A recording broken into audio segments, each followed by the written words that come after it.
অমর প্রণয়। লেখিকা তাসনিম তালুকদার বুশরা। দীর্ঘ 7 বছর পর মির্জা বাড়ির দোরগোড়ায় পা রাখল বড় ছেলে আব্রাহাম মির্জা তুর্য। অচেনা পরিচিতের মতো তাকে দেখে চমকে উঠল সকলে। এই বাড়ির লোকজন বহুবার তার ফিরে আসার আশায় বুক বেঁধেছিল, অগণিতবার ফোন মেসেজ করা হয়েছিল তাকে, কিন্তু কোনো সাড়া মেলেনি। যেন 7 বছরের এই দূরত্ব শুধু সময় নয়, সম্পর্কের দেয়ালও গড়ে তুলেছিল। তুর্যের বাড়ি ছাড়ার কারণটা কেউ ভোলেনি। শিশুবিবাহের মতো নিষ্ঠুর এক বাঁধনেই তাকে আটকে ফেলেছিল তার দাদি আমিনা মির্জা। সেদিনের ঘটনা আজও তুর্যের বুক চিরে ওঠে। মাত্র 9 বছরের শিশু তাসনিম, তার চাচাতো বোন, তাকে বিয়ে করতে বাধ্য করা হয়েছিল তখন তুর্য 21 বছরের টকবকে যুবক। তুর্য হাজারবার প্রতিবাদ করেছিল, অনুনয় করেছিল, কিন্তু দাদি আমিনা মির্জা হলেন গৃহের একচ্ছত্র শাসক। তার ইচ্ছার বিরুদ্ধে কোনো কথাই উচ্চারণ করার সাহস ছিল না কারো। পরিবারের সবাই নীরব দর্শক। আমিনার কথাই ছিল আইন, আমিনা মির্জার সিদ্ধান্তই ছিল নিয়তি। সেই অমানবিক ঘটনার পর ক্ষোভে, অভিমানে, বেদনায় বাড়ি ছেড়ে বেরিয়ে গিয়েছিল তুর্য। শুধু বাড়ি নয়, ছেড়েছিল গোটা দেশকেই। বিদেশে গিয়ে গড়েছিল নিজের নতুন জীবন, কিন্তু ভেতরের ক্ষত কোনোদিন শুকোয়নি। আজ এত বছর পর সে যখন মির্জা বাড়ির দোরগোড়ায় দাঁড়িয়েছে, তখন তার পদধ্বনির সঙ্গে মিলেমিশে ভেসে আসছে পুরনো দিনের দীর্ঘশ্বাস। খালেদ মির্জার 2 মেয়ে ও 1 ছেলে। আলিয়া মির্জা বড় মেয়ে, বয়স 29। বিশ্ববিদ্যালয়ের পড়াশোনা শেষ করেছে প্রায় 4 বছর আগে। শ্যামবর্ণ হলেও মুখশ্রীতে এমন মায়াবী ছটা আছে যা প্রথম দেখাতেই যে কাউকে আকর্ষণ করে। তার চোখে সবসময় এক ধরনের শান্ত ভাব খেলে যায়, অথচ সেই শান্ত চাহনির ভেতর লুকিয়ে থাকে গভীর রহস্য। উচ্চতা 5 ফুট 2 ইঞ্চি। লম্বা চুল কোমরের কিছুটা উপরে এসে থেমেছে। পরিপাটি, পরিমিতভাষী আর একরকম ধীর স্থির স্বভাবের জন্য সবাই তাকে শ্রদ্ধার চোখে দেখে। তারপর মেজ তুর্য জীবনের বাঁকগুলো একে একে অতিক্রম করে আজ দাঁড়িয়েছে সাফল্যের শিখরে। দেশে থেকে যাওয়ার পর কিছু পড়াশোনা বাকি ছিল, তা বিদেশেই শেষ করেছে। পড়াশোনা শেষ করেই বিজনেস জগতে ঢুকে পড়ে। বর্তমানে তুর্য একজন সফল বিজনেসম্যান আর সেই সাথে একজন সফল সিঙ্গারও। তার গানের সুর ছড়িয়ে পড়েছে সীমান্ত পেরিয়ে বহু দেশে, বহু মানুষের হৃদয়। তুর্য নামটি শুধু একটি নাম নয়, বরং এক অনন্য পরিচয়, সম্মান, ভালোবাসা আর কৃতিত্বের মিশেল। তবে এই যাত্রায় তুর্য কখনো একা ছিল না। পাশে ছিল তার 2 প্রিয় বন্ধু আর এক বান্ধবী, যাদের প্রতি তুর্যের ভালোবাসা নিঃশর্ত, প্রাণের সমান। সাফল্যের উজ্জ্বল আলোয় দাঁড়িয়েও সে ভুলে যায়নি বন্ধুত্বের সেই বাঁধন, যে বাঁধন তাকে আরও দৃঢ় করে তুলেছে। আর আছে ছোট বোন, তুলি মির্জা। বয়স মাত্র 13, ক্লাস 7-এ পড়ে। তবু তার উপস্থিতি যেন আলাদা করে চোখে পড়ে। ফর্সা গায়ের রং, কোমরের নিচে নেমে আসা কালো চুল আর বয়সের তুলনায় লম্বা গড়ন, প্রায় 5 ফুট 3 ইঞ্চি। ইয়াসিন মির্জার 1 ছেলে 1 মেয়ে। ছেলে বড় জিসান আদিত্য মির্জা। বয়স 23, অনার্সের 3য় বর্ষ পড়ে। লম্বা দেহ, প্রায় 5 ফুট 10 ইঞ্চি, আর ফর্সা রঙে যেন এক আলাদা সৌন্দর্য খেলে যায়। মুখে চাপ দাড়ি, তবে তা এলোমেলো নয়, স্টাইল করে রাখা, যা তার ব্যক্তিত্বে আনে এক আধুনিক ও উজ্জ্বল্য। তার চোখে থাকে আত্মবিশ্বাস, ভঙ্গিমায় থাকে দৃঢ়তা। পড়াশোনার চাপ সামলেও জিসান যেন সবসময় সবার ভরসার জায়গা, পরিবারের স্তম্ভের মতো দাঁড়িয়ে থাকা এক তরুণ। আর ছোট মেয়ে, পরিবারের সব থেকে আদরের সদস্য মাবিহা মির্জা তাসনিম। বয়স মাত্র 17, সদ্য এসএসসি পরীক্ষা শেষ করেছে। কিন্তু বয়সের তুলনায় তার সৌন্দর্য যেন অন্যরকম মোহময়। লালচে ফর্সা গায়ের রং, মায়াবী চোখ দুটি যেন কথা বলে যায় নীরবে। ঠোঁট দুটি গোলাপি, যেন স্বাভাবিকভাবেই লিপবামের কোমল আভা মেখে আছে। চুল নেমে এসেছে হাঁটু পর্যন্ত, আর সিমসাম গড়নের শরীর তাকে করেছে অনন্য সুন্দর। অনেকেই বলে মাবিহার দিকে একবার তাকালে দ্বিতীয়বার না তাকিয়ে থাকা অসম্ভব।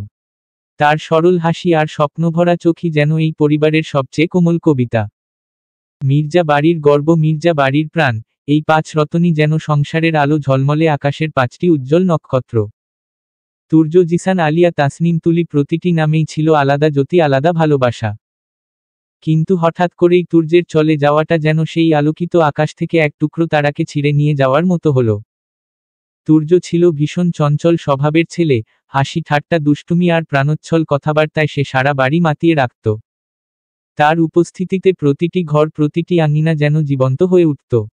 তুর্যের হাসি মানেই ছিল সকালবেলার রোদ, তার দৌড়ঝাঁপ মানেই ছিল উৎসবের কোলাহল। তবু একদিন হঠাৎই সে যখন চলে গেল, পুরো বাড়িটা যেন নিস্তব্ধ হয়ে গেল। সারা বাড়িতে আর কারো দৌড়ঝাঁপ শোনা যায় না, বারান্দায় আর হঠাৎ করেই ভেসে আসে না গান কিংবা গিটারের সুর। নিঃশব্দে দাঁড়িয়ে থাকা দেয়ালগুলো যেন প্রতিদিনই তুর্যের জন্য অপেক্ষা করে, আর পরিবারের প্রত্যেকের চোখে লুকিয়ে থাকে এক অদৃশ্য শূন্যতা। তুর্য যেন শুধু একজন নয়, পুরো বাড়ির প্রাণভোমরা ছিল। তার না থাকার যন্ত্রণা মির্জা পরিবারের প্রত্যেকের হৃদয়কে করে তুলেছিল ভারী। 7 দীর্ঘ বছর পর যখন তুর্য আবার মির্জা বাড়ির দোরগোড়ায় পা রাখল, তখনকার সেই চঞ্চল দুষ্টুমি ভরা ছেলেটিকে আর খুঁজে পাওয়া গেল না কেউ। সময় যেন তাকে পাল্টে দিয়েছে সম্পূর্ণভাবে। এখনকার তুর্য অনেক গম্ভীর, অনেক শান্ত, চোখের দৃষ্টি যেন গভীর সমুদ্রের মতো, যেখানে সহজে পৌঁছানো যায় না। বাদামি রঙের তীক্ষ্ণ চোখখানা তাকালেই কারো বুক কেঁপে ওঠে। গালভর্তি চাপ দাড়ি তাকে এনে দিয়েছে পুরুষালী দৃঢ়তা। লম্বা হয়েছে আরও, এখন সে প্রায় 5 ফুট 11 ইঞ্চি। ফর্সা গায়ের রং যেন আরও ধবধবে হয়েছে, যেন সময় তাকে শুধু প্রাপ্তবয়স্কই করেনি, আরও আকর্ষণীয় করে তুলেছে। বড় বড় সিল্কি চুলগুলো জেল দিয়ে নিখুঁতভাবে সেট করা, যেন তার পুরো ব্যক্তিত্বেই জ্বলজ্বল করছে এক আভিজাত্য। সব মিলিয়ে তুর্য এখন এমন এক রূপে দাঁড়িয়ে আছে যাকে দেখলে যে কোনো মেয়েরই মন কেঁপে উঠতে বাধ্য, ক্রাশ খাওয়া যেন অবশ্যম্ভাবী। তখন সে ছিল কেবল 21 বছরের এক তরুণ, যার ভেতরে ছিল ছেলেমানুষি। কিন্তু এখন 28 বছরের পূর্ণাঙ্গ পুরুষ, যার ভেতরে সময়, অভিজ্ঞতা আর জীবনের ঝড় তাকে করেছে পরিণত, গম্ভীর অথচ ভয়ঙ্করভাবে আকর্ষণীয়। এতদিন পর তুর্যকে দেখে তার মা আয়েশা মির্জা দৌড়ে এসে ছেলেকে জড়িয়ে ধরলেন। বুকের ভেতর জমে থাকা সমস্ত কষ্ট হু হু করে কান্নায় বেরিয়ে এলো। মা, কেঁদো না, আমি তো এসেছি তোমাদের কাছে, তুর্য শান্ত স্বরে বলল। আয়েশা মির্জা চোখ মুছতে মুছতে দাঁড়ালেন, তারপর ভারী গলায় বললেন, তুই কিভাবে পারলি আমাদের ছেড়ে চলে যেতে? তাও আবার এতগুলো বছর। আমাদের ছাড়া থাকতে কেমন করে পারলি? তুর্য দীর্ঘশ্বাস ফেলল। মা, তুমি জানো কেন আমি চলে গিয়েছিলাম? পুরনো কথা এখন আর তুলো না। ঠিক তখনই খালেদ মির্জা রাগে গর্জে উঠলেন, রাগ তো শুধু তোরই আসে, আর কারণেই এভাবে বাড়ি ছেড়ে বিদেশে পড়ে থেকে কি বোঝাতে চাইছিস তুই? তুর্য কিছু বলতে যাচ্ছিল, এরই মাঝে ইয়াসিন মির্জা থামালেন। আহ ভাইজান, এখন থাক। ছেলে তো মাত্রই বাড়ি ফিরেছে, পরে হবে এসব কথা। কোহিনূর মির্জা তুর্যের চাচি স্নেহভরা কণ্ঠে বললেন, একদম তাই। বাবা, তুমি আগে উপরে যাও, তোমার রুমে বিশ্রাম নাও, তারপর না হয় সব কথা হবে। হঠাৎ পিছন থেকে 3 জনের কণ্ঠ শোনা গেল, আমরা কিন্তু আছি, আমাদের ইনভাইট করলেও আমরা চলে এসেছি। সবাই একসাথে পিছনে তাকালো। দেখা গেল 2 জন ছেলে আর একজন মেয়ে দাঁড়িয়ে আছে। তাদের মধ্যে একজন ছেলে দৌড়ে এসে আয়েশা মির্জার সামনে দাঁড়িয়ে বলল, আপনি তুর্যের মা, তাই না আন্টি? আমি অর্ক, তুর্যের বন্ধু। ওরা আমার সাথেই এসেছে, এই যে ওর নাম সাজিদ আর ওর নাম এলিজা। তবে আমরা ওকে ছোট করে এলি বলে ডাকি। অর্কের উচ্ছ্বাস আর সহজ ভঙ্গি দেখে আয়েশা মির্জার ঠোঁটে মৃদু হাসি ফুটল। তুর্য অবাক হলো না অর্কের কথাই, কারণ অর্ক ছটফটে টাইপের ছেলে। সবাই তুর্যকে দেখে আর পিছনে খেয়াল করেনি। আয়েশা মির্জা ভীষণ খুশি হয়ে উঠলেন। মুখে হাসি ফুটিয়ে বললেন, আচ্ছা তাহলে তোমরা আগে ফ্রেশ হয়ে নাও, আমরা সবাই মিলে পড়ে আড্ডা দেব। তারপর লতাকে ডেকে বললেন, লতা, ওদের গেস্ট রুমগুলো দেখিয়ে দে। লতা, এই বাড়ির কাজের লোক, দ্রুত এগিয়ে এসে বললেন, আচ্ছা আপনার আসেন, আমি দেখাইয়া দিতাছি। অর্ক, সাজিদ আর এলিজা দীর্ঘ ভ্রমণে ক্লান্ত হয়ে পড়েছিল, তাই তারা লতার সঙ্গে গেস্ট রুমের দিকে চলে গেল। আর তুর্য সিঁড়ি দিয়ে সোজা উঠে গেল নিজের রুমে, যেন তার ভেতরে এখনো ঝড় বয়ে যাচ্ছে। তখনই হন্তদন্ত হয়ে বাড়ির ভেতরে ঢুকল জিসান, আলিয়া, তুলি আর তাসনিম। 4 জনের হাত ভর্তি রঙিন শপিং ব্যাগ, যেন ছোট্ট একটা বাজার পুরো বাড়িতে ঢুকে পড়ল। আসলে মাত্র 3 দিন পরই আলিয়ার বিয়ে। বাড়ির সবারই উত্তেজনা আর ব্যস্ততার শেষ নেই। একবার শপিং আগেই করা হয়েছিল, কিন্তু বাড়ির ছোটরা আবারও একসাথে করতে চাইল। ছোটদের যখন শখের কথা বলল, তখন আর কেউ না করে উঠতে পারল না। ড্রয়িং রুমে বসে থাকা খালেদ মির্জা ভুরু তুলে বললেন, তা কি কি কিনলে তোমরা? তাসনিম ব্যাগ নামিয়ে রেখে ঝটপট হেসে উত্তর দিল, অনেক কিছু বড় আব্বু। জিসান তখন দাঁড়িয়ে ক্লান্ত ভঙ্গিতে বলল, বড় আব্বু, আমি আর কখনোই মহিলাদের সঙ্গে শপিংয়ে যাব না। এদের কিচ্ছু পছন্দ হয় না। পুরো ঢাকা শহর ঘুরিয়ে এনেছে। তার কথা শুনে আলিয়া রাগী কণ্ঠে বলল, তোকে কে যেতে বলেছিল? জিসান ঠোঁট বাঁকিয়ে উত্তর দিল, আমারও তো একটা দায়িত্ব আছে, সেই খাতিরেই গিয়েছিলাম। আলিয়া কিছু বলতে যাচ্ছিল, ঠিক তখনই কোহিনূর মির্জা এসে বললেন, তুর্য এসেছে, যা দেখা করে আয়। সাথে ওরা 4 জনই অবাক হলো। জিসান অবিশ্বাস ভরা চোখে তাকিয়ে উঠে বলল, সত্যি? কোহিনূর মির্জা মৃদু হেসে মাথা নাড়লেন। হু। আর এক মুহূর্তও দাঁড়ালো না জিসান। সে এক দৌড়ে সিঁড়ি বেয়ে উঠে গেল উপরের দিকে, সরাসরি তুর্যের রুমের দিকে। তাসনিমের মুখের ভঙ্গি মুহূর্তেই বদলে গেল। এত বছরের জমে থাকা অভিমানের পাহাড় যেন আরও উঁচু হয়ে দাঁড়ালো তার ভেতরে। আর এক মুহূর্তও দাঁড়াতে পারল না সে, ড্রয়িং রুমে দ্রুত উঠে চলে গেল নিজের রুমের দিকে। আলিয়া বিষয়টা সঙ্গে সঙ্গেই আন্দাজ করতে পারল। তাসনিমের মনের কথা আলিয়ার অজানা নয়, তুর্যের জন্য জমে থাকা অভিমান কতটা গভীর সেটি সে ভালোমতোই জানে। দীর্ঘশ্বাস ফেলে আলিয়া উঠে দাঁড়াল। আর সময় নষ্ট না করে সোজা তাসনিমের রুমের দিকে এগিয়ে গেল। তখন তুলি ভ্রু কুঁচকে চারপাশে তাকিয়ে বলল, যা সবাই যে চলে গেল তাহলে আমিও যাই, ফ্রেশ হয়ে আসি। বলে তুলিও ধীরে ধীরে নিজের রুমের দিকে চলে গেল, যেন পুরো বাড়িটা হঠাৎ নিঃশব্দে ডুবে গেল। তাসনিম রুমে ঢুকে দরজা বন্ধ করে দিল। ফ্লোরে বসে হাঁটুতে মুখ গুজে কান্নায় ভেঙে পড়ল সে।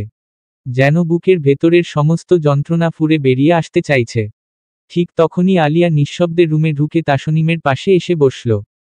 পাশে বসতেই তাসনিম হঠাৎই তাকে শক্ত করে জড়িয়ে ধরে ফুঁপিয়ে বলল, আপু, আমার জন্যই তো তুর্য ভাই বিদেশ চলে গেল। আমি জানি সব দোষ আমার। তাই আমি নিজের কাছে শপথ করেছি আর কোনোদিন তার সামনে দাঁড়াবো না। আজই আমি নানু বাড়ি চলে যাব। আলিয়ার বুকটা কেমন হাহাকার করে উঠল। কেন যে তুর্য মেয়েকে অবহেলা করে তা তার বোধগম্য হল না। চোখ ভিজে এলেও সে জোর করে স্বর সামলে বলল, তুই চলে যাবি? সত্যি বলছিস? তারপর আলিয়া অভিমানী সুরে বলল, আমার বিয়েতে তুই থাকবি না? যা, চলে যা, আমি তো আর তোর কেউ নই। তাসনিম আলিয়াকে ছেড়ে দিয়ে বিস্মিত চোখে তাকালো। কণ্ঠে কষ্ট মেশানো স্নিগ্ধতা। এরকম কথা বলছো কেন আপু? তুমি আমার সবচেয়ে আপন মানুষ। আমি সব সময় তোমাকে আমার বেস্ট ফ্রেন্ড মনে করি। তাসনিমের চোখের কোণে চিকচিক করা অশ্রু দেখে আলিয়ার ভালো লাগলো না। সে হাত বাড়িয়ে তাসনিমের চোখের পানি মুছে দিতে দিতে ধরা গলায় বলল, তাহলে তুই কোথাও যাবি না বুঝছিস? বিয়েতে তোকে ছাড়া কিছুই অসম্পূর্ণ মনে হবে। তাসনিম হালকা হাসল, যেন সমস্ত অভিমান এক মুহূর্তে গলে গেল। আচ্ছা, যাব না কোথাও। জনের চোখে তখন নিঃশব্দে একে অপরকে ধরে রাখার প্রতিশ্রুতি ঝিলিক দিচ্ছিল। তুর্য নিজের রুমে ঢুকে তাকালো। গত 7 বছর রুমটিতে ঢোকেনি, তাই ভেবেছিল হয়তো অনেক কিছু বদলে গেছে। কিন্তু সব আগের মতোই, একই কোণা, একই রুমের বাতাস। ঠিক সেই মুহূর্তে দরজায় ঠকঠক করার শব্দ। তুর্য বলল, ভিতরে আয়। সাথে সাথে জিসান রুমে প্রবেশ করল। জিসান তারপর খুশিতে গদগদ হয়ে বলল, ভাইয়া, তুমি ফাইনালি এসেছো। কত মিস করেছি তোমাকে। তোমাকে ছাড়া থাকতে আমার খুব খারাপ লেগেছে। এবার আর যেতেই দিব না তোমাকে। জিসানের খুশি দেখে তুর্য আর বলল না যে ও আলিয়ার বিয়েটা হয়ে গেলেই চলে যাবে বিদেশে। এখন খুশি হয়েছে হোক, ক্ষণিকের জন্য হলেই এটার আনন্দ অনেক বেশি। তাই ভেবে চুপ থাকলো এই ব্যাপারে। জিসান যদিও চাচাতো ভাই, কিন্তু তুর্যের কাছে নিজের ভাই। এই ভাইয়ের জন্য নিজের জীবন দিতেও দুইবার ভাবে না। জিসান তার বিপরীত নয়। বড় হিসেবে সম্মান, শ্রদ্ধা, সাথে ভালোবাসার কমতি নেই ওর কাছে। নিজের বাবার মতোই হয়েছে।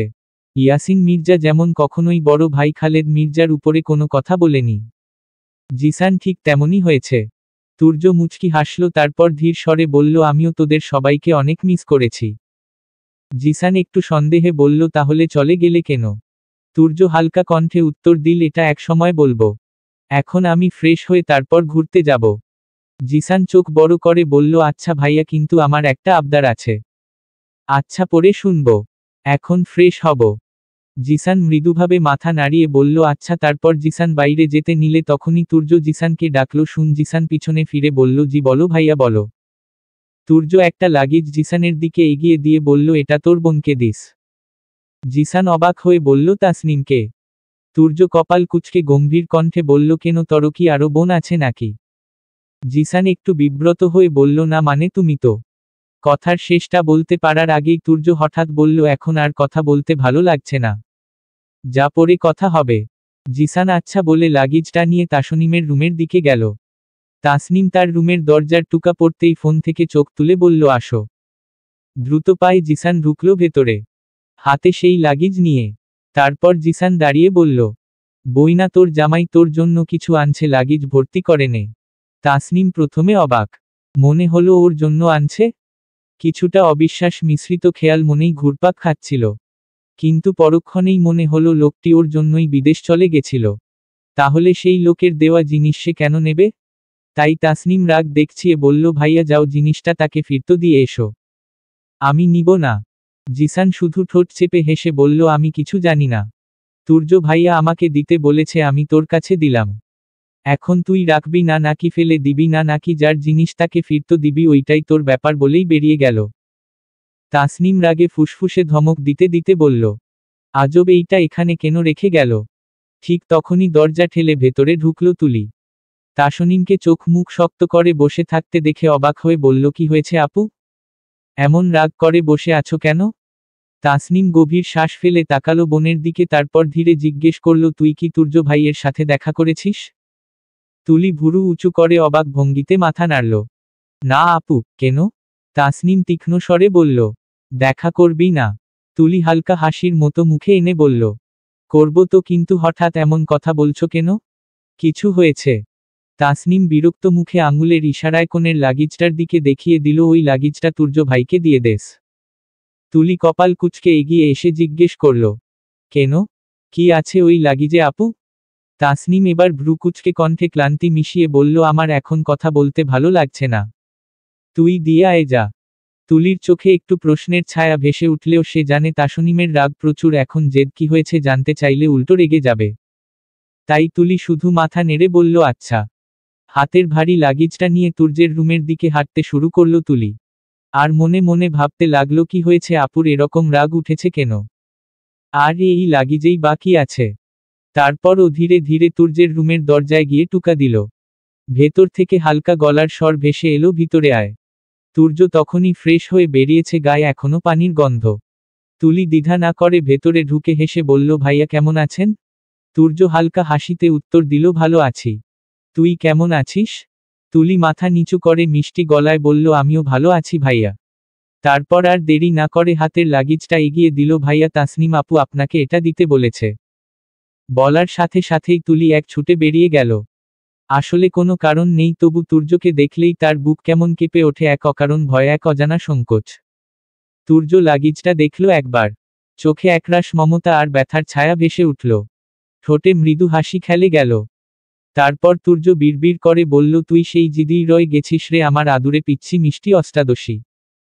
ফাঁকা রুমে তুর্যের স্বর যেন প্রতিধ্বনির মতো ফিরে এলো আর লাগেজটা নিঃশব্দে ফ্লোরের উপর রইল। বিকেল হলেই সবাই মিলে আড্ডা দিতে বসে। এটা এই বাড়ির নিয়ম। সন্ধ্যাটা কাটে অন্য রকম পরিবেশে, সবার হাসি ঠাট্টা আর কথার আওয়াজে পরিবেশটা প্রাণবন্ত হয়ে ওঠে। আজকে তাসনিম আসেনি। তুলিকে ডাকতে গিয়েছিলাম কিন্তু ও নাকি গভীর ঘুমে ডুবে আছে। তাই আর ডাক দেয়নি। আর তুর্য? ও কি জানি বাহিরে বেরিয়েছে, সঙ্গে আছে জিসান। তবুও আজকের বিকেলের আড্ডা চলছিল পুরো প্রাণোচ্ছলতায়। অর্ক, সাজিদ, এলিজা, আলিয়া, তুলি, আয়শা মির্জা আর কোহিনুর মির্জা, সবার হাসি ঠাট্টা আর কণ্ঠের মিলনে ডাইনিং রুমটা যেন আরও উজ্জ্বল হয়ে উঠেছিল। অর্ক পপকর্ন আর সিঙ্গারা খেতে খেতে আনন্দে ফুঁসছিল। হঠাৎ সে আয়শা মির্জার দিকে তাকিয়ে বলে আন্টি আপনার হাতে যেন জাদু আছে।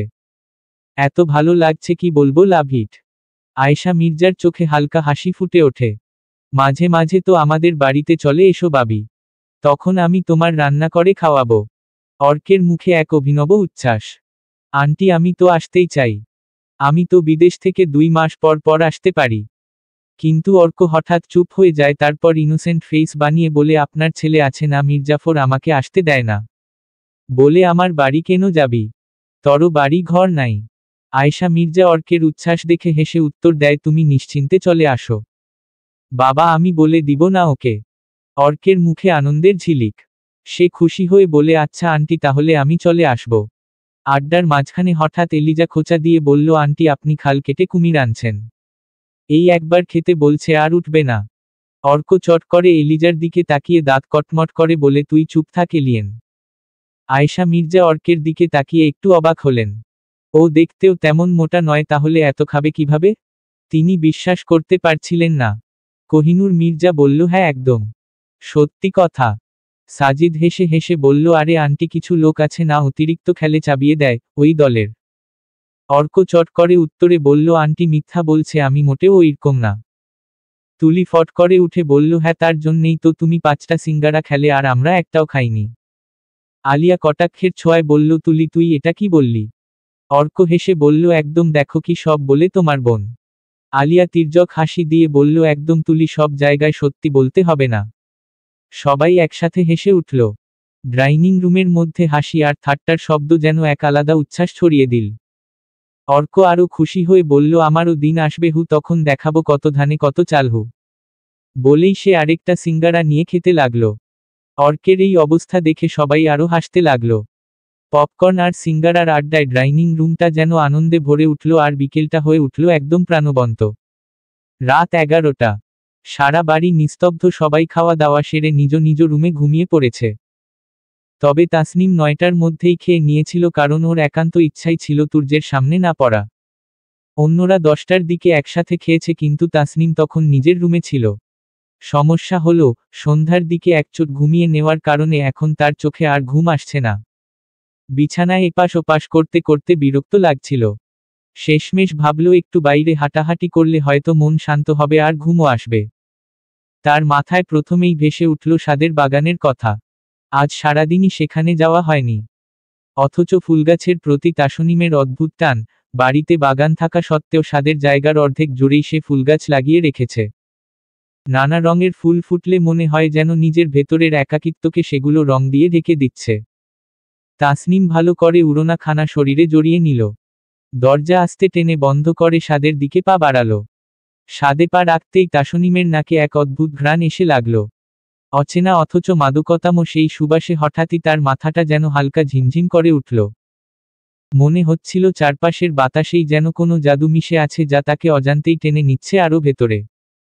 তাসনিম কৌতূহলী হয়ে চারপাশে চোখ বুলালো, কিসের এমন ঘ্রাণ? ফুলের সুবাস তো চিনতেই পারে, কিন্তু এই ঘ্রাণ যেন ভিন্ন, গভীর, একেবারে হৃদয়ের ভেতর ঢুকে মাদকতার ঢেউ তুলছে। ঠিক তখনই চোখ গেল সাদের এক কোণে। অন্ধকারে হঠাৎ ঝলসে উঠল ফোনের আলো। সেই আলোতেই ভেসে উঠল এক পরিচিত মুখ। তুর্য। ফোনের স্ক্রিনে প্রতিফলিত আলো তার মুখাবয়বকে যেন আরো স্পষ্ট করে তুলেছিল।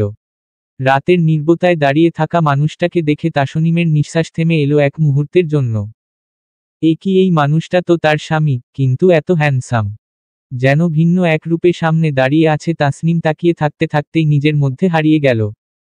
ভ্যাবলার মতো স্থির দৃষ্টিতে কয়েক মুহূর্ত তাকিয়েই রইল সে। কিন্তু হঠাৎই তার ভেতরে একটা স্মৃতি ধাক্কা দিয়ে উঠল। এই লোকটাই তো তাকে এড়িয়ে গেছে, বাড়ি ছেড়ে আলাদা থেকেছে, মানে স্পষ্টতই তাকে পছন্দ করে না। মনে হতেই বুকের ভেতর একরাশ কষ্ট জমে উঠল। নিজের মনে নিজেকেই কঠিন করে বলল, যতই হ্যান্ডসাম হোক, তোকে তো চাইনি কখনো, তাহলে কেন এভাবে দুর্বল হবি? মাথা নিচু করে দ্রুত সরে যাওয়ার জন্য পা বাড়াতেই পেছনে থেকে ভেসে এলো এক গম্ভীর অথচ রোষভারী কণ্ঠ, আমাকে দেখা শেষ হলো আর এখনই চলে যাচ্ছিস? তাসনিম থমকে দাঁড়ালো। কণ্ঠটা যেন তার বুকের ভেতর কেঁপে উঠল। তুর্য এবার একটু নিচু স্বরে কিন্তু ঠোঁটের কোণে অদ্ভুত হাসি টেনে বলল, আমাকে দেখার ট্যাক্স দিয়ে যাবি না? তাসনিম এক মুহূর্তেই থমকে দাঁড়িয়ে গেল। বুকের ভেতর কেমন যেন ধপধপ করছে। অবাক হয়ে ভাবল, লোকটা কিভাবে বুঝল? ও অন্ধকারে দাঁড়িয়ে সে যে নিঃশব্দে ওনাকেই দেখছিলাম, সেটা উনি কিভাবে টের পেলেন? তাসনিম কিছু না বলে দ্রুত পা বাড়িয়ে সরে যেতে চাইল। কিন্তু ঠিক তখনই তুর্যের গম্ভীর কণ্ঠে ধমক কেটে এলো, এদিকে আয়। শব্দটা যেন বজ্রপাতের মতো আঘাত করল তাসনিমের বুকের ভেতর। তার গলা শুকিয়ে গেল, ঠোঁট যেন আটকে এলো। ভয়, হৃদস্পন্দন এতটা বেড়ে গেল যে মনে হচ্ছিল বুক ফুঁড়ে বেরিয়ে আসবে। শরীরের প্রতিটি অঙ্গ অবশ হয়ে আসছিল, যেন নিজের ওপর নিয়ন্ত্রণটাই হারিয়ে ফেলছে। তবুও, না জানি কি এক অদৃশ্য শক্তি তাকে টেনে নিয়ে যাচ্ছিল। গুটি গুটি পায়ে সাহস জোগাড় করে এগিয়ে গেল তুর্যের দিকে। সামনে পৌঁছে গিয়ে মাথা নিচু করে মিনমিন করে বলল, আমি যে আসছি আপনি বুঝলেন কিভাবে? তুর্য ঠোঁটের কোণে সামান্য হাসি টেনে দিল। এমন হাসি যা চোখে না পড়লেও বাতাসে টের পাওয়া যায়। মনে মনে আওতালো, তুই মিনিটে বার শ্বাস নেস তাও আমি জানি। তোর স্বভাব অভ্যাস খুঁটিনাটি সবকিছু আমার কাছে খোলা বইয়ের মতো। আর তুই যদি আমার আশেপাশে উপস্থিত হস, আমি টের পাবো না? এটা কি সম্ভব? এটা কি আদৌ সম্ভব? আমার ভেতরে যে তোর বসবাস, প্রেয়সী। বিদেশে ছিলাম বলে কি বউয়ের কোনো খোঁজ রাখবো না? তা কি করে হয়? কিন্তু মুখ বলল যেটা তর না জানলেও হবে। তাসনিম একবারও তুর্যের দিকে তাকালো না। বিষয়টা তুর্যের চোখ এড়াল না, সে ভ্রু কুঁচকে ধীর কণ্ঠে জিজ্ঞেস করল, নিচের দিকে তাকিয়ে আছিস কেন? মনে হলো তাসনিম এবার অজ্ঞান হয়ে পড়বে। লোকটার সামনে এলে শরীর কেন এমন কাঁপে? মনও যেন নিয়ন্ত্রণ মানতে চাইছে না। বিরক্তি জমল নিজের উপরেই। কাপা গলায় কোনোভাবে বলল এমনি। তুর্য থেমে গিয়ে আবার প্রশ্ন করল, আমার দেওয়া লাগেজটা ফিরিয়ে দিলি কেন? তাসনিমের গাল লাল হয়ে উঠল। শরীর কাঁপছে, হৃদস্পন্দন তীব্র হচ্ছে, অথচ মুখ দিয়ে কোনো শব্দই বেরোল না। গলাটা যেন আটকে গেল। সে শুধু নিচের দিকে তাকিয়ে রইল, চুপচাপ, অসহায় আর অস্থির। তাসনিম একবারও তুর্যের দিকে তাকালো না। তুর্য তা দেখে চুপচাপ থাকা আর বাভা করে উঠল। হঠাৎ রাগে ভরে সে তাসনিমকে ছাদের রেলিং এর সাথে চেপে ধরে কণ্ঠে তীব্রতা বলল, আমি কিছু জিজ্ঞাসা করছি, তুই এভাবে কাঁপছিস কেন? আমি কি তোকে বকেছি? তাসনিম তখন আর বলার মতো অবস্থায় ছিল না। ওর বুকটা দ্রুত বয়ে যাচ্ছে, চোখে অজানা ধুয়ের মতো ঘোর আকস্মিকই সব অন্ধকারে নিতে থাকল। হুডে হঠাৎ অচেতন হয়ে পড়ল সে। তুর্য বিস্ময় এক মুহূর্ত চুপ করে থাকল, তারপর হাত দিয়ে তাসনিমকে কোলে তুলে নিল। কোলে তুলে নিয়ে সে কণ্ঠে কিছু বোঝার চেষ্টায়, গলায় এক অদ্ভুত মিশ্র অনুভূতি, আফসোসের কণ্ঠে বলল, বউ একখান পাইছি, ছোঁয়ার আগেই অজ্ঞান। এভাবে বাসর করব কিভাবে? এই জন্যে পিচ্ছি মেয়ের মায়ে জড়ানো লাগে না। বউ বড় হতে হতে আমার যৌবন শেষ হয়ে যাবে। সকাল বেলা ডাইনিং টেবিলে সবাই বসে নাস্তা করছে। চারদিকের গুঞ্জন, হাসি আর থালা বাসনের শব্দে এক ধরনের উষ্ণতা ছড়িয়ে আছে। তাসনিম আজ ইচ্ছে করেই একটু আগেভাগে চলে এসেছিল, শুধুমাত্র একটি কারণেই, তুর্যের সামনে পড়তে চায় না সে। ভেবেছিল আগেই এলে নিশ্চিন্তে খাওয়া যাবে। কিন্তু কথায় আছে, যেখানে বাঘের ভয় সেখানেই সন্ধ্যা হয়। তাসনিমের ক্ষেত্রে যেন তাই হলো। চুপচাপ খেতে খেতে হঠাৎ খেয়াল করল, তার পাশের খালি চেয়ারে কেউ বসেছে। সেই পরিচিত মাতাল করা ঘ্রাণ প্রথমেই নাকে এসে ধাক্কা দিল।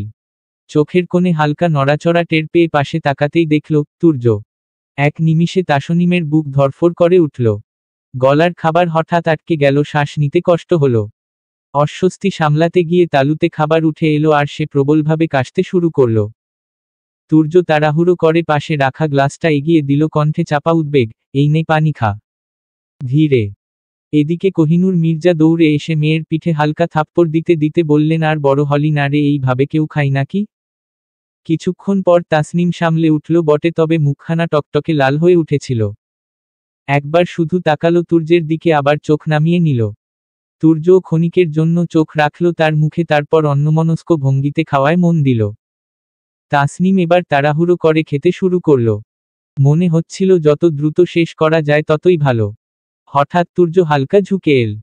নিচু স্বরে, যেন শুধুই তাসনিমের কানে পৌঁছায়, আমি কি বাঘ না ভালুক যে আমাকে দেখে খাচ্ছিস এইভাবে? আস্তে খা। তাসনিম যেন মুহূর্তেই মহা ঝামেলায় পড়ে গেল। বুকের ভেতর কেমন অস্থির হয়ে উঠল। কোনো উত্তর খুঁজে না পেয়ে কেবল ধীরে সুস্থে খেতে লাগল। ঠিক সেই মুহূর্তে খালেদ মির্জার কণ্ঠ টেবিলের গুঞ্জন ভেদ করে উঠল, তুই কি বাড়িতেই থাকবি নাকি আবার বিদেশ চলে যাবি? শব্দটা যেন বজ্রাঘাতের মতো নেমে এলো চারপাশে। সাথে সাথে আয়শা মির্জার বুকটা হাহাকার করে উঠল। একমাত্র ছেলে কত বছর দূরে ছিল, আবার কি তবে চলে যাবে? মায়ের চোখ অজান্তেই ছলছল করে উঠল। বাকি সবাইও নিঃশব্দে তুর্যের মুখের দিকে তাকিয়ে রইল তার উত্তরের অপেক্ষায়। তুর্য ধীরে হাতে থাকা চামচটা প্লেটে নামিয়ে রাখল। চোখ তুলে সোজা খালেদ মির্জার দিকে তাকালো। কণ্ঠে কোনো রকম উত্তেজনা নেই, বরং শান্ত অথচ দৃঢ়, আব্বু, এইসব নিয়ে পরে কথা বলবো। এখন সামনে আপুর বিয়ে, সেই নিয়ে ভাবাটাই উচিত। খালেদ মির্জা হালকা রাগে কপাল কুঁচকে বললেন, আমার উত্তর দে আগে। তুর্য হঠাৎ চেয়ার ঠেলে উঠে দাঁড়ালো। মুখ শক্ত করে শান্ত অথচ দৃঢ় গলায় বলল, আব্বু, আমি এসব নিয়ে কথা বলতে চাই না। তারপর দৃষ্টি ঘুরিয়ে জিসান, অর্ক আর সাজিদের দিকে তাকালো। তোরা গেলে আয়। এক মুহূর্ত সময় নষ্ট না করে দপদপ পায়ে বেরিয়ে গেল সে। পেছনে পেছনে তিনজন উঠে দাঁড়িয়ে বেরিয়ে গেল। টেবিল জুড়ে মুহূর্তেই ভারী নীরবতা নেমে এলো। খালেদ মির্জা কপাল কুঁচকে স্ত্রীর দিকে তাকিয়ে বললেন, দেখছো তোমার ছেলে কি হয়েছে? একটা কথাও শুনতে চায় না। যেন আমি ওর বাপ নই, বরং ওই আমার বাপ। আয়েশা মির্জা গভীর নিঃশ্বাস ফেলে ধীরে উত্তর দিলেন, ছেলেকে তো সব সময় শুধু মেজাজ দেখান। একটু ভালো করে বুঝিয়ে তো কথা বলতে পারেন। এ কথা বলে তিনি উঠে কিচেনের দিকে চলে গেলেন। খালেদ মির্জা টেবিলে হাত ঠুকলেন বিরক্ত ভঙ্গিতে। সব দোষ তো এখন আমারই। তাসনিম একা নিজের রুমে বসেছিল। জানালার ফাঁক দিয়ে ভোরের আলো একটু একটু করে ঢুকছে। বুকের ভেতর অদ্ভুত এক অশান্তি কাজ করছিল, যেন বাতাসে চাপা কোনো গোপন কথা ভেসে বেড়াচ্ছে। ঠিক তখনই দরজা ঠেলে ভেতরে ঢুকে পড়ল আলিয়া, এলিজা আর তুলি। চমকে উঠে তাসনিম বলল, আরে তোমরা এখানে? এলিজা এগিয়ে এসে চোখ কুঁচকে জিজ্ঞেস করল, তুমি কি লাগেজটা খুলছ? তাসনিম দ্রুত মাথা নাড়ল, না আপু। আলিয়া এবার কড়া গলায় বলল, কেন খুলিসনি এখনো? তাসনিম ভয় আর অস্বস্তির মিশ্রণে ঠোঁট কামড়ে উত্তর দিল, আরে আপু আমি কেন ওনার জিনিসে হাত দেব? আমি নেবই বা কেন? আলিয়ার ঠোঁটের কোণে অদ্ভুত এক হাসি খেলে গেল। তার কণ্ঠে হালকা বিদ্রুপ, কারণ ভাইয়া তো তোর জামাই, তাই না? শব্দগুলো ঘরের নিস্তব্ধতাকে ছুরির মতো কেটে দিল। তাসনিম বুকের ভেতর ঝড়ের মতো কেঁপে উঠল। কিছু বলতে যাচ্ছিল কিন্তু কথাগুলো যেন গলায় আটকে গেল। তারপর এলিজা লাগেজটা খাটের উপর তুলে খুলতে লাগে। তাসনিম আর কিছু বলল না। এলিজা লাগেজের চেইনটা খুলতেই যেন চোখ ধাঁধিয়ে গেল। ভেতরে যা রয়েছে তা কল্পনাতেও আসেনি। প্রথমেই তার দৃষ্টি আটকে গেল ঝলমলে আলোর ঝলকানিতে, মনে হলো যেন ভেতরটা ছোট্ট কোনো হীরার ভাণ্ডার। কাপা হাতে একে একে জিনিসগুলো বের করতে শুরু করল সে। গুনে গুনে পেল 50 জোড়া হীরের চুড়ি, প্রতিটি এত নিখুঁত যেন শতাব্দীর পর শতাব্দী ধরে কোনো অমূল্য রত্নের ভাণ্ডারে লুকিয়ে রাখা ছিল। চুড়িগুলো সামান্য আলোতেও অগ্নিশিখার মতো ঝলসে উঠছিল। তারপর বের করল একের পর এক নেকলেস, প্রতিটি হীরার সূক্ষ্ম কারুকাজে ভরপুর। সঙ্গে গানের দোল, যার প্রতিটি দানা মণিরত্নের মতো ঝকঝক করছে। ঠিক তখনই এলিজার চোখ আটকে গেল এক অদ্ভুত পোশাকে। ড্রেসটি সম্পূর্ণ হীরকখচিত।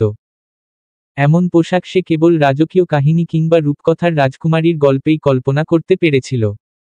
এরপর সে খুলল মাঝারি আকারের একটি বাক্স। ভেতরে সারি সারি সাজানো 10টি হীরের আংটি। প্রতিটির নকশা আলাদা, প্রতিটির দীপ্তি অনন্য।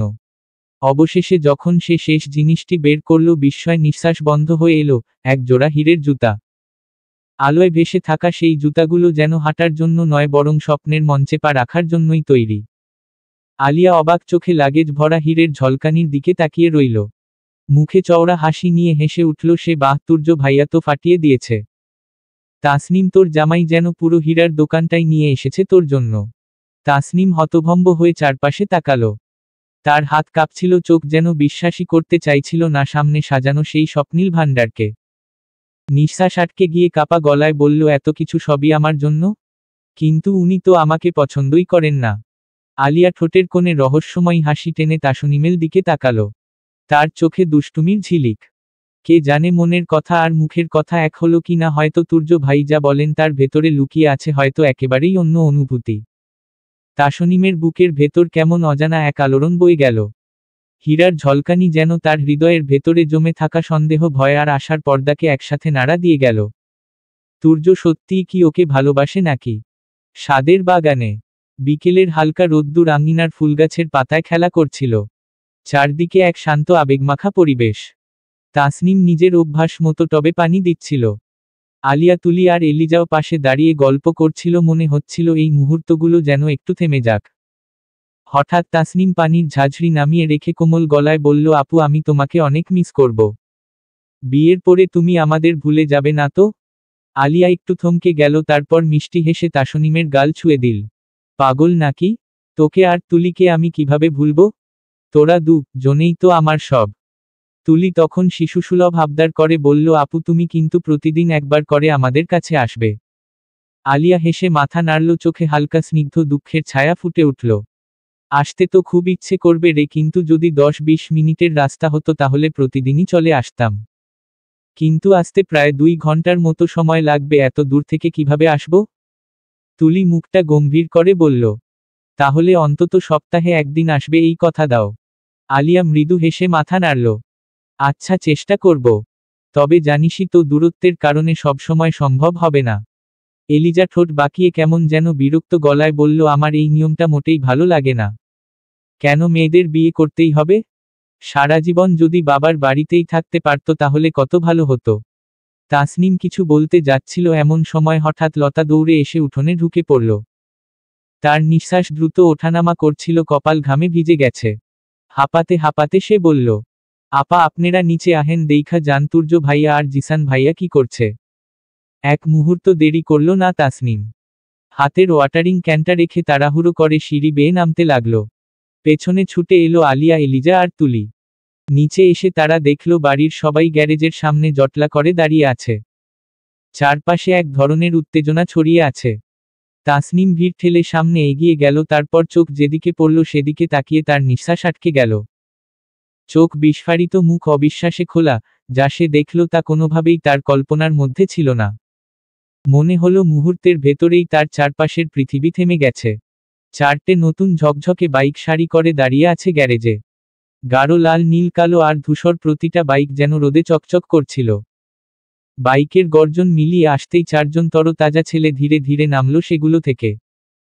তুর্য, জিসান, অর্ক আর সাজিদ, 4জনের মুখেই তখনও উত্তেজনার ঝিলিক, যেন তারা সদ্য কোনো দুঃসাহসিক অভিযান শেষ করে ফিরেছে।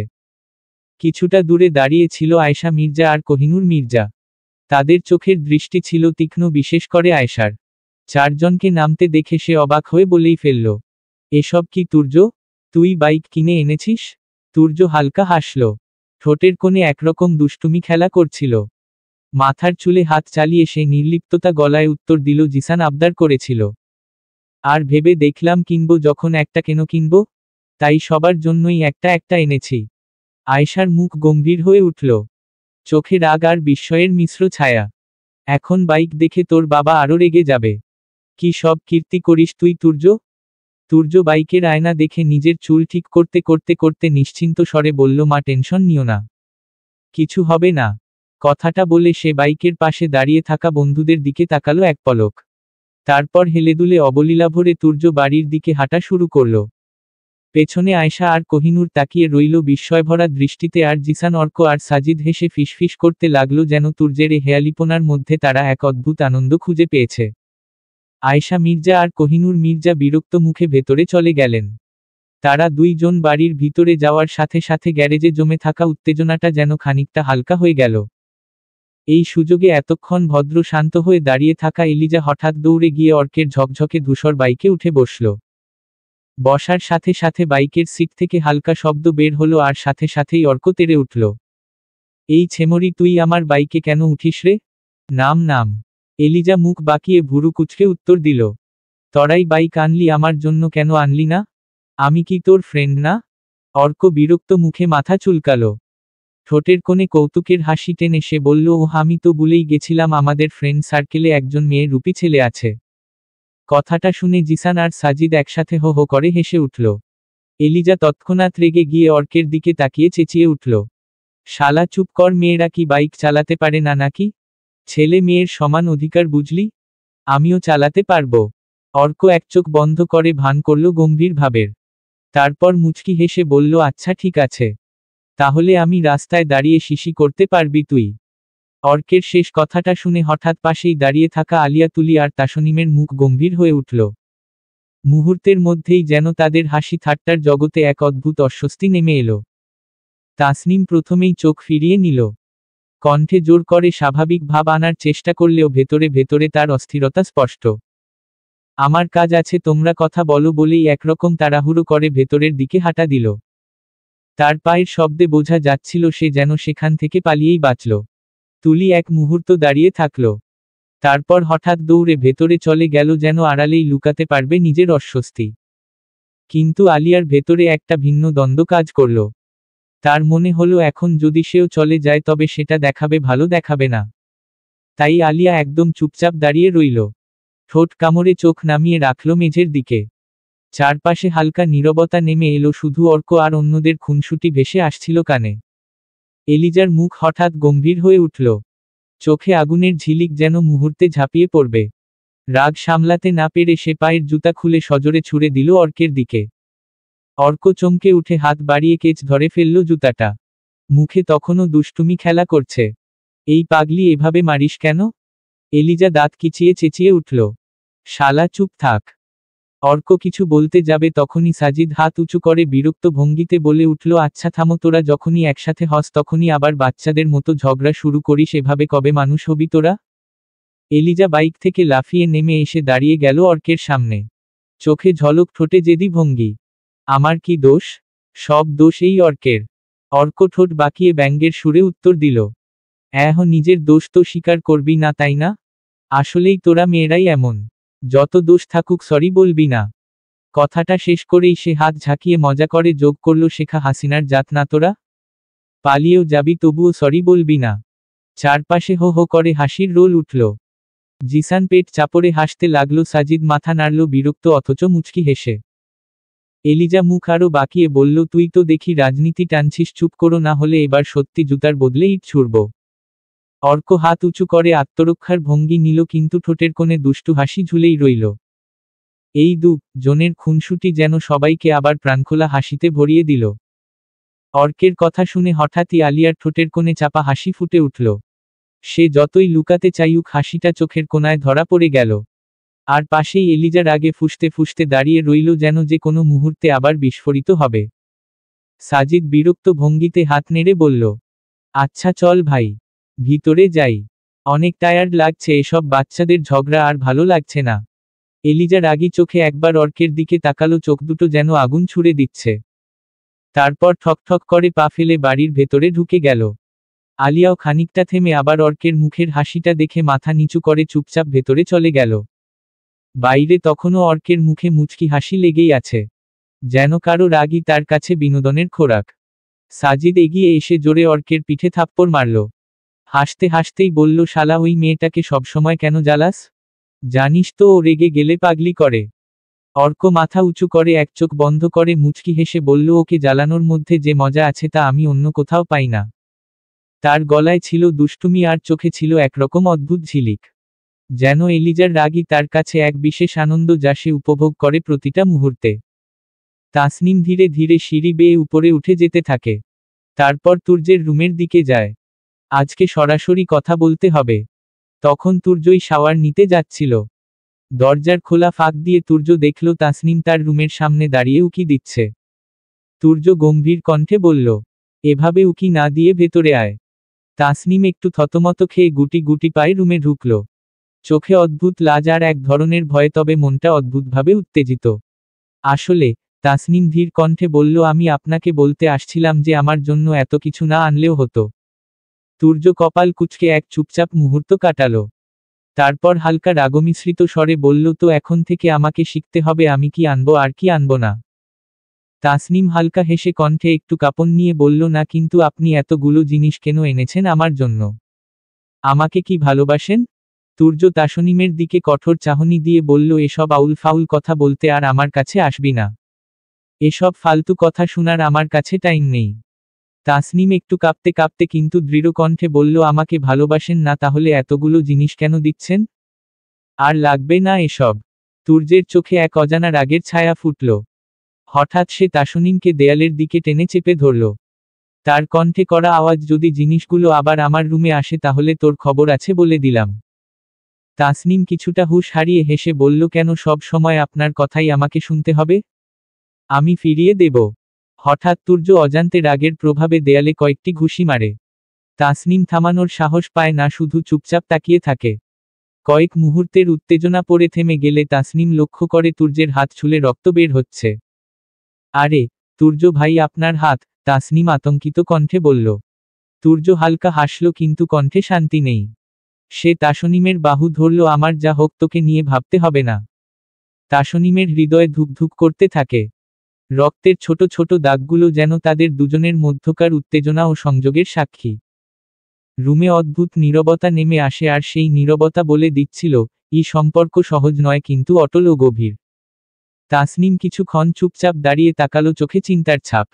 ধীর কণ্ঠে বলল, আপনার হাত ছিলে গেছে, আগে ব্যান্ডেজ করুন, তারপর আমার উপর দেখাবেন। তুর্য কিছু না বলে শুধু তাসনিমকে শক্ত করে টেনে বাইরে নিয়ে গেল। রুমের দরজা জোরে বন্ধ করে দিয়ে সে নিজের দিকে তাকালো না, যেন এই মুহূর্তে কিছু বলার দরকারই নেই। দরজার পাশে দাঁড়িয়ে তাসনিম হাত দিয়ে ঠাপড়ে দেয়ার চেষ্টা করল, কণ্ঠে হাহাকার মিশ্রিত শিথিলতা। তুর্য ভাই, প্লিজ পাগলামি করবেন না। আপনার হাতে সমস্যা হবে পরে। কিন্তু তুর্য কোনো উত্তর না দিয়ে চুপচাপ ওয়াশরুমের দিকে চলে গেল। তাসনিম কিছুক্ষণের জন্য স্থির হয়ে দাঁড়িয়ে থাকে। রুমের নীরবতা যেন তার হৃদয়কে আরো ভারী করে তোলে। তারপর ধীরে ধীরে নিজের রুমে ফিরে আসে। দরজা বন্ধ করে বিছানায় বসে চোখে অশ্রু নিয়ে নিজের কাঁধ চাপা শুরু করে। শরীর ভেঙে যাচ্ছে, হৃদয় বেদনায় আচ্ছন্ন। প্রতিটি নিঃশ্বাস যেন তাকে আরো গভীরভাবে দগ্ধ করে। ঘণ্টাখানেক কেটে যায়, কিন্তু তাসনিমের চোখের জল থামেনি। মনে হলো এই রাতের একাকিত্ব এবং নিঃশব্দ কান্না তাকে আরো শক্তিশালী করবে, কিন্তু হৃদয় এখনো তুর্যের জন্য ব্যথায় ভেঙে যাচ্ছে। কেটে গেল 2 দিন। এই 2 দিন তাসনিম নিজেকে গোপন রেখেছে, সে তুর্যের সামনে যেতে ইচ্ছে করেনি। তুর্য কয়েকবার নিজেই এসেছে কিন্তু তাসনিম কখনোই তার সঙ্গে দেখা করেনি। মনে হলো যে ভালোবাসে না, তার জন্য মায়া বাড়ানো শুধু ব্যথা দেয়। থাক দূরে, নিজেকে বারবার তাসনিম এমনই বোঝাচ্ছিল। আজকের রাতটা ছিল বিশেষ, আলিয়ার গায়ের হলুদ। মির্জা বাড়ি ভরে উঠেছে অতিথি আর আতিথ্য নিয়ে। তাসনিমের ফুফুরা এসেছেন তাদের সন্তানদের সঙ্গে, আর মামা মামি ও আলিয়ার নানুর পরিবারের সদস্যরা সকলেই উপস্থিত। পুরো মির্জা বাড়ি এখন প্রাণবন্ত আলো সজ্জা, লাইটের ঝলকানি এবং উৎসবের আমেজে ভরা। বড় মেয়ের বিয়ে, তাই শুধু বাড়ির কোনাকুনি নয়, পুরো পরিবেশটাই জমজমাট। লাল হলুদ রঙের ডেকোরেশন, মোমবাতির নরম আলো আর ঘর ভরা অতিথিদের কোলাহল, সব মিলিয়ে যেন স্বপ্নের মতো এক রাত। তাসনিম ঠিক জানে আজকের এই রাত তার জন্যও সহজ নয়। আনন্দের এই ভিড়ের মাঝে তার হৃদয় যেন আরও নিঃশব্দ, আরও একাকী হয়ে গেছে। মনে হলো ভিড়ের আড়ালে সে একা, আর সেই একাকিত্বের সঙ্গে তার তুর্যের প্রতি মিশ্র অনুভূতি, চাপা ক্ষুধা, অদ্ভুত ভালোবাসা এবং গভীর ব্যথা, সবই আরও স্পষ্ট হয়ে উঠেছে। আজকের এই রাত তার মনে এক অদ্ভুত দ্বন্দ্ব সৃষ্টি করছে। খুশি হওয়া উচিত, তবে তাসনিমের হৃদয় এখনো ভেঙে আছে। মনে হচ্ছে এই রঙিন আলো আর হই হুল্লোড়ের ভিড়েও সে তুর্যের ছায়া থেকে মুক্তি পায়নি। তাসনিম তবুও নিজের রুমে বসে আছে, চোখ মুড়ি মুড়ি করে বাইরে তাকাচ্ছে। ঘড়িতে দেখল সকাল 10টা। শান্তি ভাঙার মতো নীরবতা আর নেই, কারণ রুমের দরজা খুলে তুলি প্রবেশ করল। আপু। তুলি হঠাৎ হাসি মেশানো কণ্ঠে বলল, আমার মামা মামি এসেছে। আর মালা আপু, আবিদ ভাইয়াও এসেছেন। মামা তোমার সাথে দেখা করতে চাইছিলেন। তাসনিমের মুখে অজানা অনিচ্ছার ছাপ। সে চুপচাপ কণ্ঠ বের করতে চাইলেও কোনো শব্দ বের হলো না। তারপর তাসনিম উড়োনাটা মাথায় দিয়ে বের হলো পিছনে। তুলি মনে মনে প্রস্তুতি নিচ্ছিল, তুর্যের সামনে যাবে না, মামার সাথে দেখা করেই চলে আসবে, কিন্তু করিডোর পেরিয়ে সিঁড়ির দিকে পা রাখতেই সে যা দেখল তার জন্য সে একেবারেই প্রস্তুত ছিল না। সেখানে এমন দৃশ্য যা কল্পনাতেও ভাবেনি তার সামনে ফুটে উঠল। চোখ বড় হয়ে গেল, মন অস্থির হয়ে উঠল। তুলি অবাক হয়ে দাঁড়িয়ে রইল, মুখে প্রশ্নের ছাপ। আপু, কি হলো? তাসনিম নিজের শ্বাস নিয়েও কিছু বলতে পারল না। মনে হলো এই দৃশ্য তার হৃদয় ছুঁয়ে গেছে এবং এক সময়ের সব ভয়, আনন্দ ও উত্তেজনা একসঙ্গে জাগিয়ে তুলেছে। তাসনিম অবাক হয়ে ডাইনিং রুমের দিকে তাকালো। বিশ্বাসই হচ্ছিল না, ওর নানি, যে নানি তুর্যের সঙ্গে ওর বিয়ের পর থেকে এই বাড়িতে কখনো পা রাখেননি। কারণ ওনার স্বপ্ন ছিল তাসনিমকে তার নিজের নাতির সঙ্গে বিয়ে দেবেন। কিন্তু হঠাৎ করেই সেই ইচ্ছে ভেঙে যায়, আর তুর্যের সঙ্গে ওর বিয়ে হয়ে গেলে তিনি যেন অভিমান ভরে দূরে সরে যান। আজ বহু বছর পর সেই অভিমান ভেঙে দরজার কাছে দাঁড়িয়ে আছেন হেনা সরকার। মুখে বয়সের রেখা, চোখে অশ্রুর আভা, কিন্তু ভেতরে এক অদ্ভুত দৃঢ়তা। তাসনিম প্রথমে এক মুহূর্ত স্তব্ধ হয়ে রইল, তারপর যেন সমস্ত বাঁধন ছিঁড়ে দৌড়ে গিয়ে নানির বুকে ঝাঁপিয়ে পড়ল। কাপা কণ্ঠে বলল, নানুম্নি, তুমি এসেছ? আমি তো বিশ্বাসই করতে পারছি না।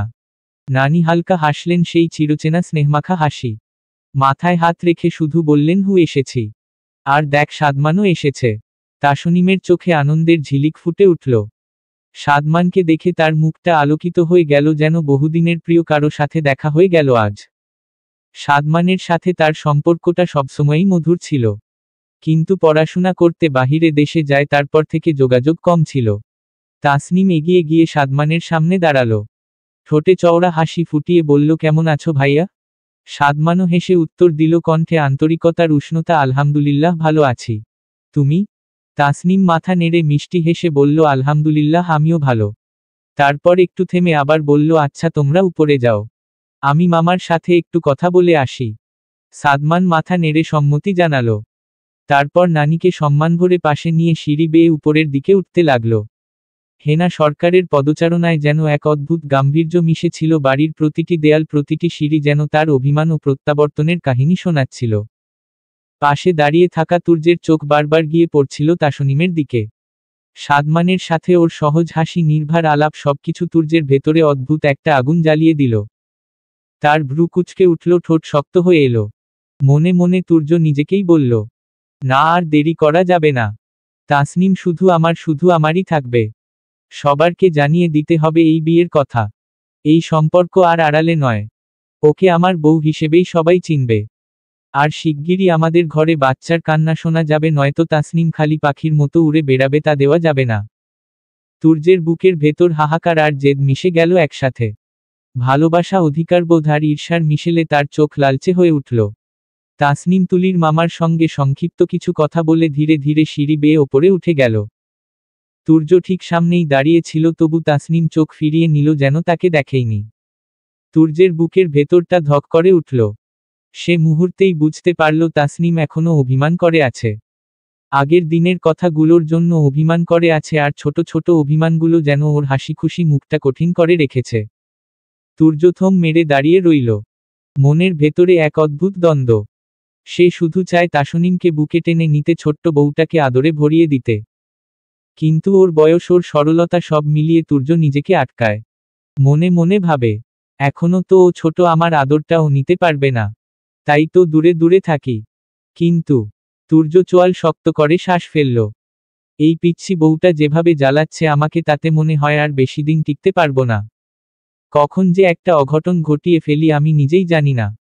চোখের সামনে যেন ভেসে উঠল তাসনিমের হাসি, অভিমানী দৃষ্টি আর সেই দূরে সরে যাওয়া ভঙ্গি। তুর্যের ভেতরের অস্থিরতা দিন দিন আরও তীব্র হয়ে উঠছিল। রাতের অন্ধকার নেমে এসেছে, তবুও চারপাশে যেন আলোর রঙিন ছটা ছড়িয়ে আছে।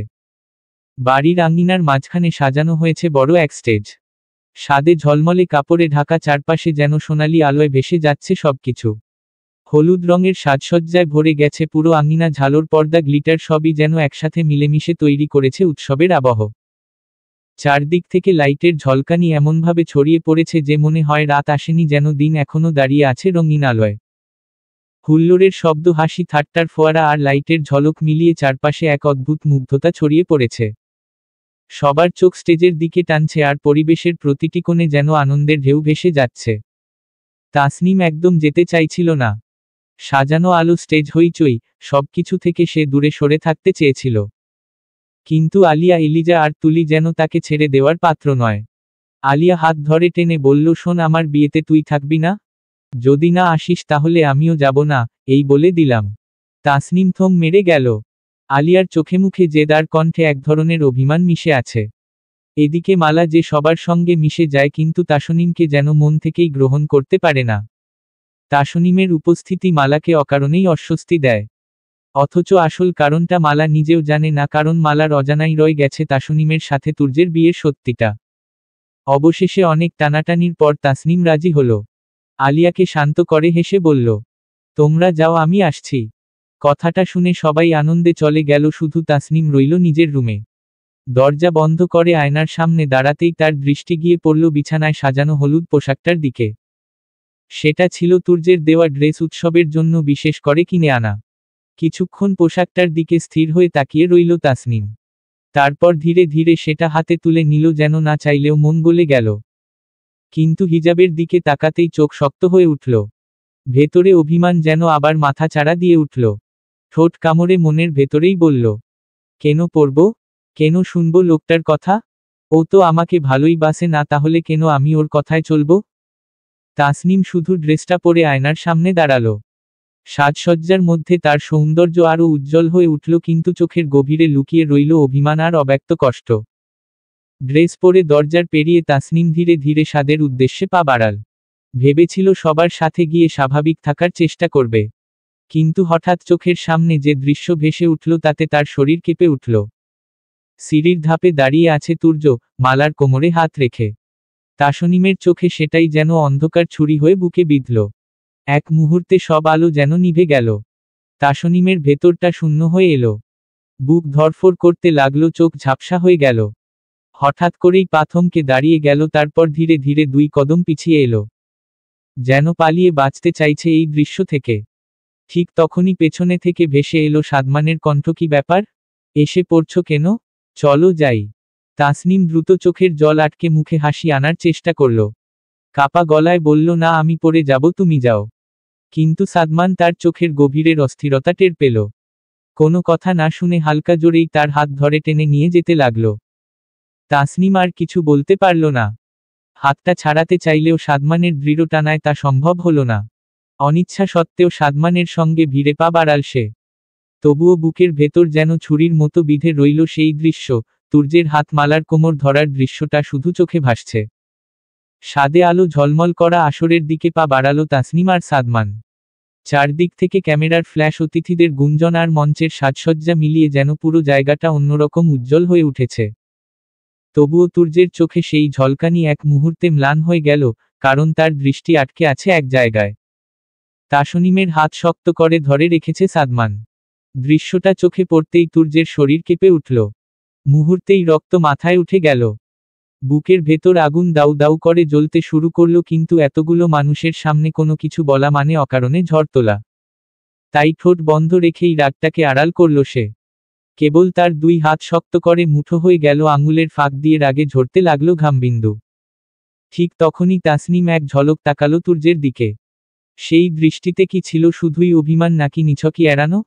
তুর্য বুঝে উঠতে পারল না। কিন্তু মুহূর্তের মধ্যেই তাসনিম মুখ ফিরিয়ে নিল, যেন তাকে দেখা মানেই ভুল হয়ে যাবে। তারপর যেন হঠাৎ করেই সমস্ত বাঁধন ছিঁড়ে ফেলল সে। সাদমানের হাত ধীরে ধীরে সরিয়ে নিল নিজের হাত থেকে। চারপাশের হইচইয়ের মধ্যেও তুর্যের কাছে সেই মুহূর্তটা অস্বাভাবিক নীরব মনে হলো, যেন কেবল তাদের দুইজনকেই ঘিরে আছে এক অদৃশ্য শূন্যতা। তাসনিম সোজা হয়ে দাঁড়িয়ে কোনো কথা না বলেই স্টেজের দিকে এগিয়ে গেল। তার প্রতিটি পদক্ষেপের সঙ্গে যেন তুর্যের বুকের ভেতর ধকধক শব্দ আরও বেড়ে উঠছিল। তুর্য নিঃশ্বাস চেপে দাঁড়িয়ে রইল। ভেতরে ক্ষোভ আর যন্ত্রণা তোলপাড় করছে, তবুও সে কিছু বলতে পারল না। কারণ এই মুহূর্তে এতগুলো মানুষের সামনে তার অনুভূতি প্রকাশ করাটাই সবচেয়ে বড় ভুল হয়ে যাবে। তাই সে চুপচাপ দাঁড়িয়ে শুধু দেখল, কিভাবে তাসনিম তার থেকে মুখ ফিরিয়ে দূরে চলে যাচ্ছে। এলিজা যেন অন্য জগতে এসে পড়েছে। বিয়ের আগের রাতের গায়ের হলুদে চারপাশ ঝলমল করছে, হলুদ লাল শাড়ি, ফুলের মালা আর হাসি ঠাট্টার শব্দে। তার চোখ দুটো বিস্ময় বড় হয়ে আছে, কারণ ছোটবেলা থেকে বিদেশে বড় হওয়ায় সে কখনো এভাবে কিছু দেখেনি। ও দেশে শুধু গির্জার বিয়ের আচার অনুষ্ঠান দেখেছে, সেখানে নেই এই রঙিন গান, নেই ঢাকের তালে তাল মেলানো আনন্দ, নেই হলুদের হলকানো গন্ধ। এলিজা মনের ভেতরেই বলল, কি আশ্চর্য, এখানকার প্রতিটা মুহূর্ত যেন গল্পের মতো। এইদিকে আলিয়া বসে আছে স্টেজে। এক হাতে রাঙা মেহেদি দিয়ে দিচ্ছে মালা, অন্য হাত আঁকড়ে ধরে রেখেছে তাসনিমের হাত। এত মানুষের ভিড়ে সে যেন শুধু তাসনিমকেই চাইছে পাশে। তার চোখের ভাষা স্পষ্ট, তাসনিম ছাড়া কাউকে এই কাজ করতে দেব না। তাসনিম ধীরে ধীরে গিয়ে বসল মেহেদির আসনে। চারদিক থেকে হাসি, খিলখিল শব্দ, ঢাকের বাজনা আর ফুলের গন্ধ ভেসে আসছে। কারো হাতে উজ্জ্বল নকশা আঁকা হচ্ছে, কারো গালে খুশির ঝিলিক। ঠিক তখনই ওর হাতেও আলতো করে মেহেদি ছড়িয়ে দেওয়া হলো। আঙুলের ডগা থেকে শুরু করে তালু জুড়ে ছড়িয়ে পড়তে লাগলো রঙের খেলা। কিন্তু তাসনিমের ভেতরের মনটা যেন অন্য কিছুতে ভারী হয়ে আছে।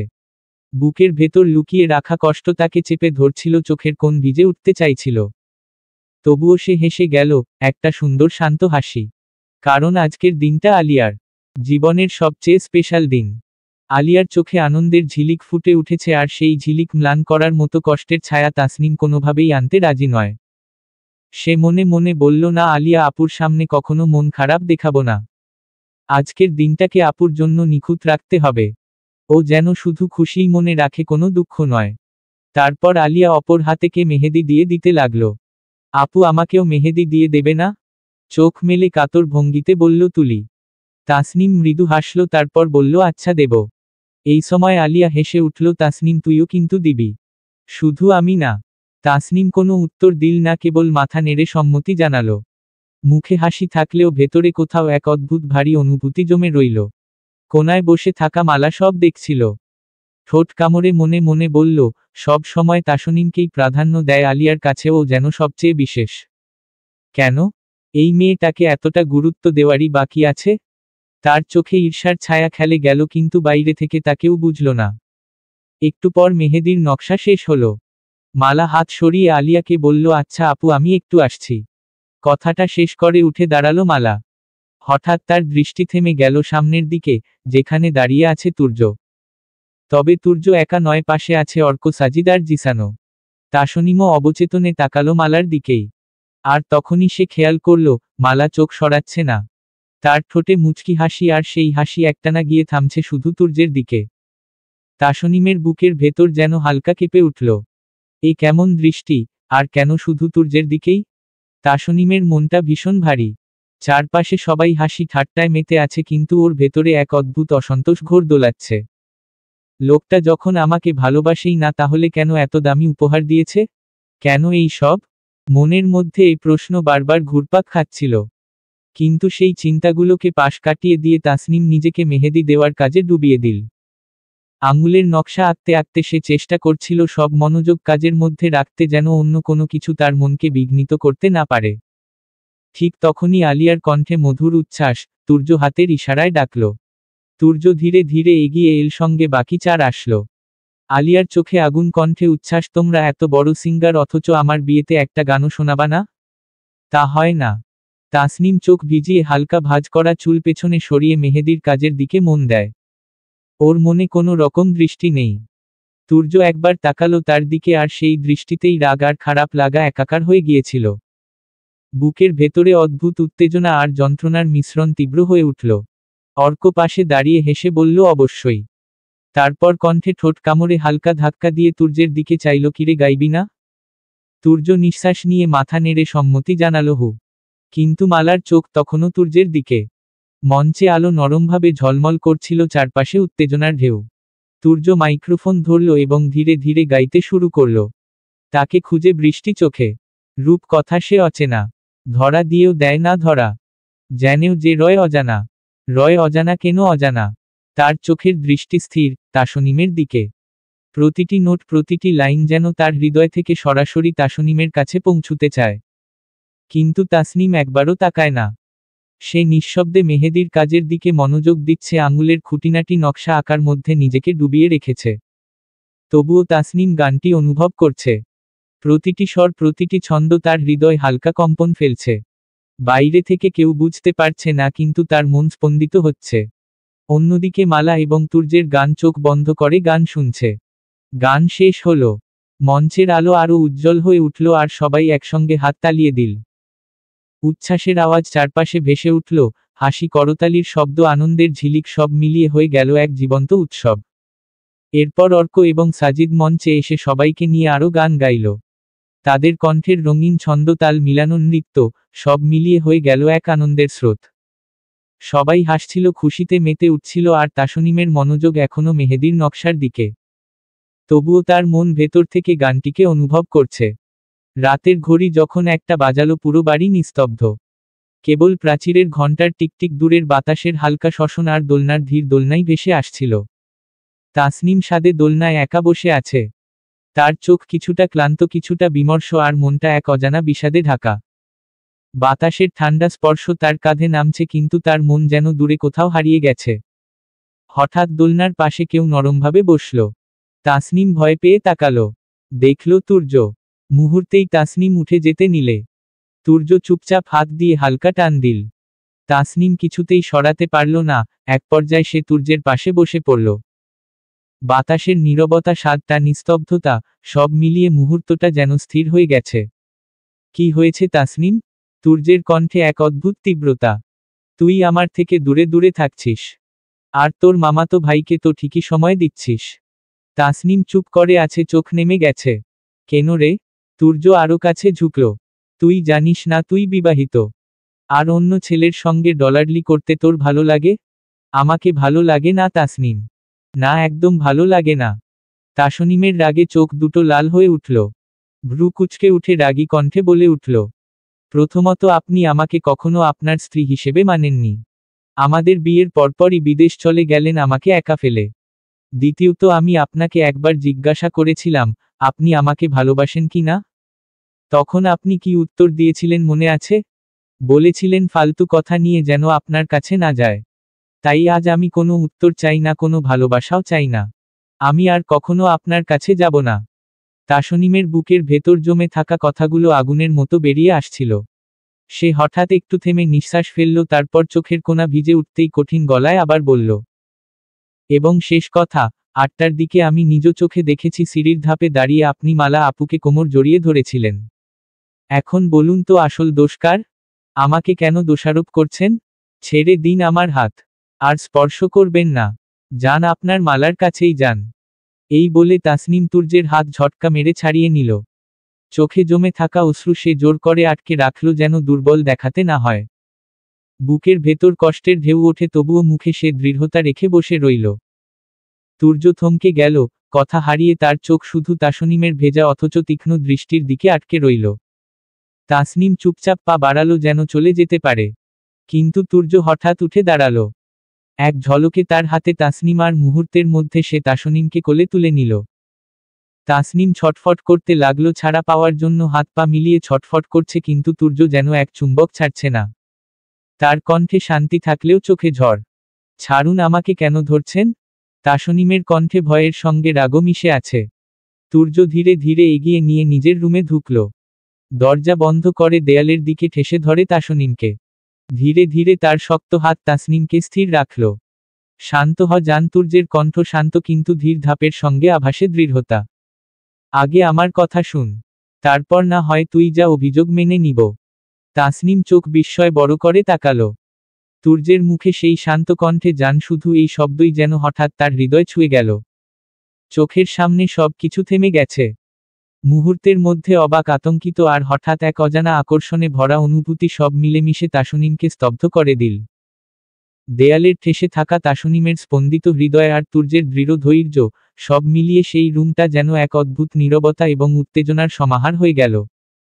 তাসনিমকে শান্ত হতে দেখে তুর্য ওর চোখে চোখ রাখল, গলায় এক অদ্ভুত শান্ত কণ্ঠে বলল, জান, আমি তোকে পছন্দ করি না বা ভালোবাসি না, তাই তোকে ছেড়ে যাইনি। আমি চলে গিয়েছি কারণ তোকে দেখলে নিজেকে ঠিক রাখতে পারি না। তাসনিম কিছুতেই কিছু বলল না। তার চোখ বড়, গালে লাজের রং ছড়িয়ে যাচ্ছে। তুই অনেক ছোট ছিলি তখন। তুর্য সেভাবেই তাকিয়ে বলল, ইভেন তখনও তুই ছোট, এতটা বড় হসনি হয়নি আমাকে সামলাতে পারবে না। তোকে দেখলেই মাথায় শুধু আজেবাজে চিন্তা ঘুরে, কন্ট্রোল হারিয়ে যাই, তাই দূরে ছিলাম। তাসনিম হঠাৎ অবাক হয়ে গেল। হৃদয় যেন থেমে গেছে। সেই বিস্ময়, লজ্জা আর অজানা উত্তেজনা একসাথে তার ভেতরে ভেসে উঠল। গলা শুকিয়ে যাচ্ছে, কণ্ঠে কোনো শব্দ নেই, শুধু চোখের মায়া এবং লজ্জা মিশ্রিত এক অদ্ভুত স্পন্দন। তুর্যের চোখে ধীরে ধীরে কোমলতা আর ভেতরে থাকা আবেগের ঝর্ণা, সব মিলিয়ে এই মুহূর্তটাকে এক চিরস্থায়ী স্মৃতি হিসেবে গেঁথে দিচ্ছে। তাসনিম ধীরে ধীরে মাথা নেমে নিল, লাজুকভাবে নিজের হাত জড়িয়ে ধরল। মনে মনে সে বুঝতে পারল এই কথাগুলো শুধু কথাই নয়, এগুলো তার হৃদয়ে এক অদ্ভুত ছাপ ফেলেছে যা আর কখনো মুছে যাবে না। তুর্য গভীর নিঃশ্বাস ফেলে চোখে কোমলতা নিয়ে ধীরে ধীরে আবার বলল, জান, তাই তোকে আমি ওইদিন বকেছিলাম। আমি চাইনি তুই আমার সামনে ভালোবাসার কথা বলিস। যদি আমি বেশি আবেগী হয়ে উল্টোপাল্টা করে ফেলি তাহলে তুই আমাকে সামলাতে পারবো না, বুঝছিস? তাই আমি দূরে ছিলাম। তাসনিমের বুক হালকা কম্পিত, চোখে লজ্জা আর বিস্ময় মিশ্রিত। আর মালার ব্যাপারটা দেখি, সেটা তুই ভুল বুঝছিস। মালা সিঁড়ি থেকে পড়ে যেতে নিছিল। আমি শুধু মালাকে ধরেছিলাম, তা ছাড়া কোনো কিছু হয়নি। বিশ্বাস কর জান, আমার সঙ্গে এভাবে অভিমান করিস না, অনন্ত কথা বলিস না। আমি চাই তুই নিজে থেকে যেদিন ধরা দিবি ঠিক সেই দিন আমি তোকে আদর করব। তাসনিমের হৃদয় ভেতরে উত্তেজনায় কেঁপে উঠল। গালে লাল রং আরও তীব্র হয়ে এলো। সে কিছু বলতে পারছে না, শুধু চোখ বড় করে তাকিয়ে আছে।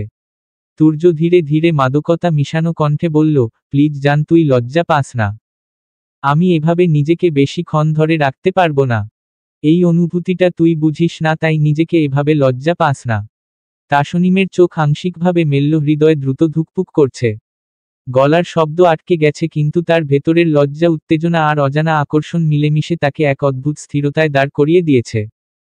দুইজনের চোখ একত্রে মিলল এমন এক মুহূর্তে যেখানে কথার প্রয়োজন নেই, শুধু অনুভূতি, চুপচাপ এবং নিঃশব্দ আবেগের লহর। রাতের নিস্তব্ধতা, দেয়ালের কাছাকাছি থাকা হালকা বাতাস, সব মিলিয়ে মুহূর্তটা হয়ে উঠল এক চিরস্থায়ী আবেগঘন স্মৃতি। কিছুক্ষণ পর তাসনিম কাঁপা কাঁপা কণ্ঠ বলল, আমি রুমে যাব। তুর্য চোখে মৃদু হাসি আর কণ্ঠে কোমলতা নিয়ে বলল, কেন, খারাপ লাগছে? তাসনিম মাথা নাড়ল, হু শব্দটা কণ্ঠে কেঁপে কেঁপে এলো। তুর্য হেসে ফেলে, যেন কোন দুষ্টু ছেলেপনা, আর বলে উঠল, কিছু করলাম না তার আগেই এই বেহাল দশা? করলে তো পাওয়াই যেত না। তাসনিম আর দাঁড়াতে পারল না। বুকের ভেতর ধুকপুক করছে, গলা শুকিয়ে গেছে। হঠাৎ নিজেকে শক্তভাবে ধরে থাকা আর তুর্যের কাছ থেকে দূরে থাকা, দুইয়ের মধ্যে থাকা উত্তেজনা সামলানো যেন অসম্ভব হয়ে গেল। সে ধীরে ধীরে তুর্যের থেকে নিজের ছাড়িয়ে দরজা খোলার চেষ্টা করল। ভীত হলেও দৃঢ় মন নিয়ে তাসনিম ধাপে ধাপে নিজের রুমের দিকে এগোল। তারপর নিজের রুমে ঢুকে দরজা বন্ধ করে বিছানায় শুয়ে পড়ল। বুকের ভেতর এক অদ্ভুত চাপ মুক্তি পেল।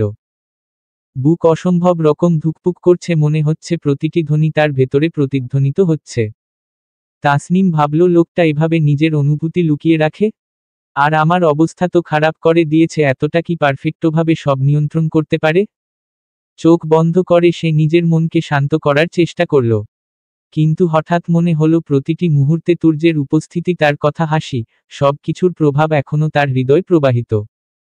বুকের ধক ধক আর মনে হঠাৎ এক অদ্ভুত উত্তেজনা, লাজ এবং কিছুটা কষ্ট মিশে গেছে। রাতটা নিস্তব্ধ।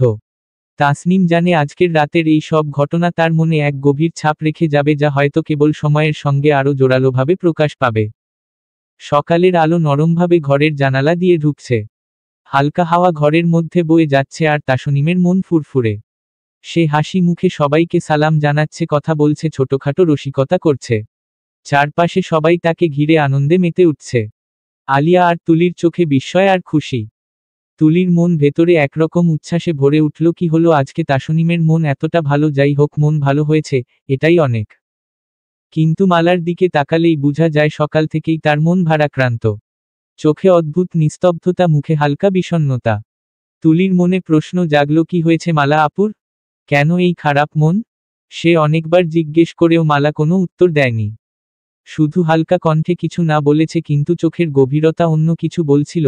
মনের ভেতরে কোনো অজানা চিন্তা, দুঃখ বা দ্বন্দ্ব, যা প্রকাশের সাহস হয়নি। তাসনিমের ফুরফুরে মেজাজ আর মালার মৃদু বিষণ্ণতা, এই পার্থক্য তুলির নজরে পড়ল। সে ভাবল হয়তো আজকের সকালটা তাসনিমের জন্য আনন্দের হলেও মালার জন্য কিছুটা বোঝাপড়ার প্রয়োজন। বিকেলের আলো নরম হলেও বাতাসে এক অদ্ভুত বিষণ্ণতা ভাসছে। চারপাশে মানুষের ভিড়, হালকা চুপচাপ আর এক ধরনের অনিশ্চয়তা, সব মিলিয়ে দিনটাকে আরও আবেগঘন করে তুলেছে। আলিয়ার বিয়ে ইতিমধ্যেই সম্পন্ন হয়েছে। তার চোখ লাল, গালে অশ্রুর চিহ্ন আর হাড়হিম করা কান্না বের হচ্ছে। যাওয়ার সময় আলিয়া নিজের অনুভূতি ধরে রাখতে পারছে না। তাসনিম আর তুলিও পাশে দাঁড়িয়ে কাঁদছে, হৃদয় মিশ্র অনুভূতি, আনন্দের সঙ্গে দুঃখ। আলিয়ার মা আয়েশা মির্জা সন্তানকে ছাড়তে করতে পারছে না। কণ্ঠে অশ্রু আর দম বন্ধ হয়ে আসা, চোখে বিষণ্ণতার ছাপ। তিনি আলিয়ার জন্যে যন্ত্রণা সহ্য করতে পারছেন না, চোখে অশ্রুর ধারা, হৃদয় ভেঙে যাওয়ার মতো। আলিয়ার বাবা খালেদ মির্জা হালকা কাঁপছে বুক ভেতর, কিন্তু চেহারায় দৃঢ়তা রেখেছেন। শক্ত থাকার চেষ্টা করছে, যেন পরিবারের সবাইকে সমর্থন দিতে পারেন। হৃদয় ভাঙছে, কিন্তু মুখে তাকে দৃঢ়ভাবে হাসি ধরে রাখতে হচ্ছে। আর জিসান, সে চেষ্টা করছে কান্না থামাতে, কিন্তু পারছে না।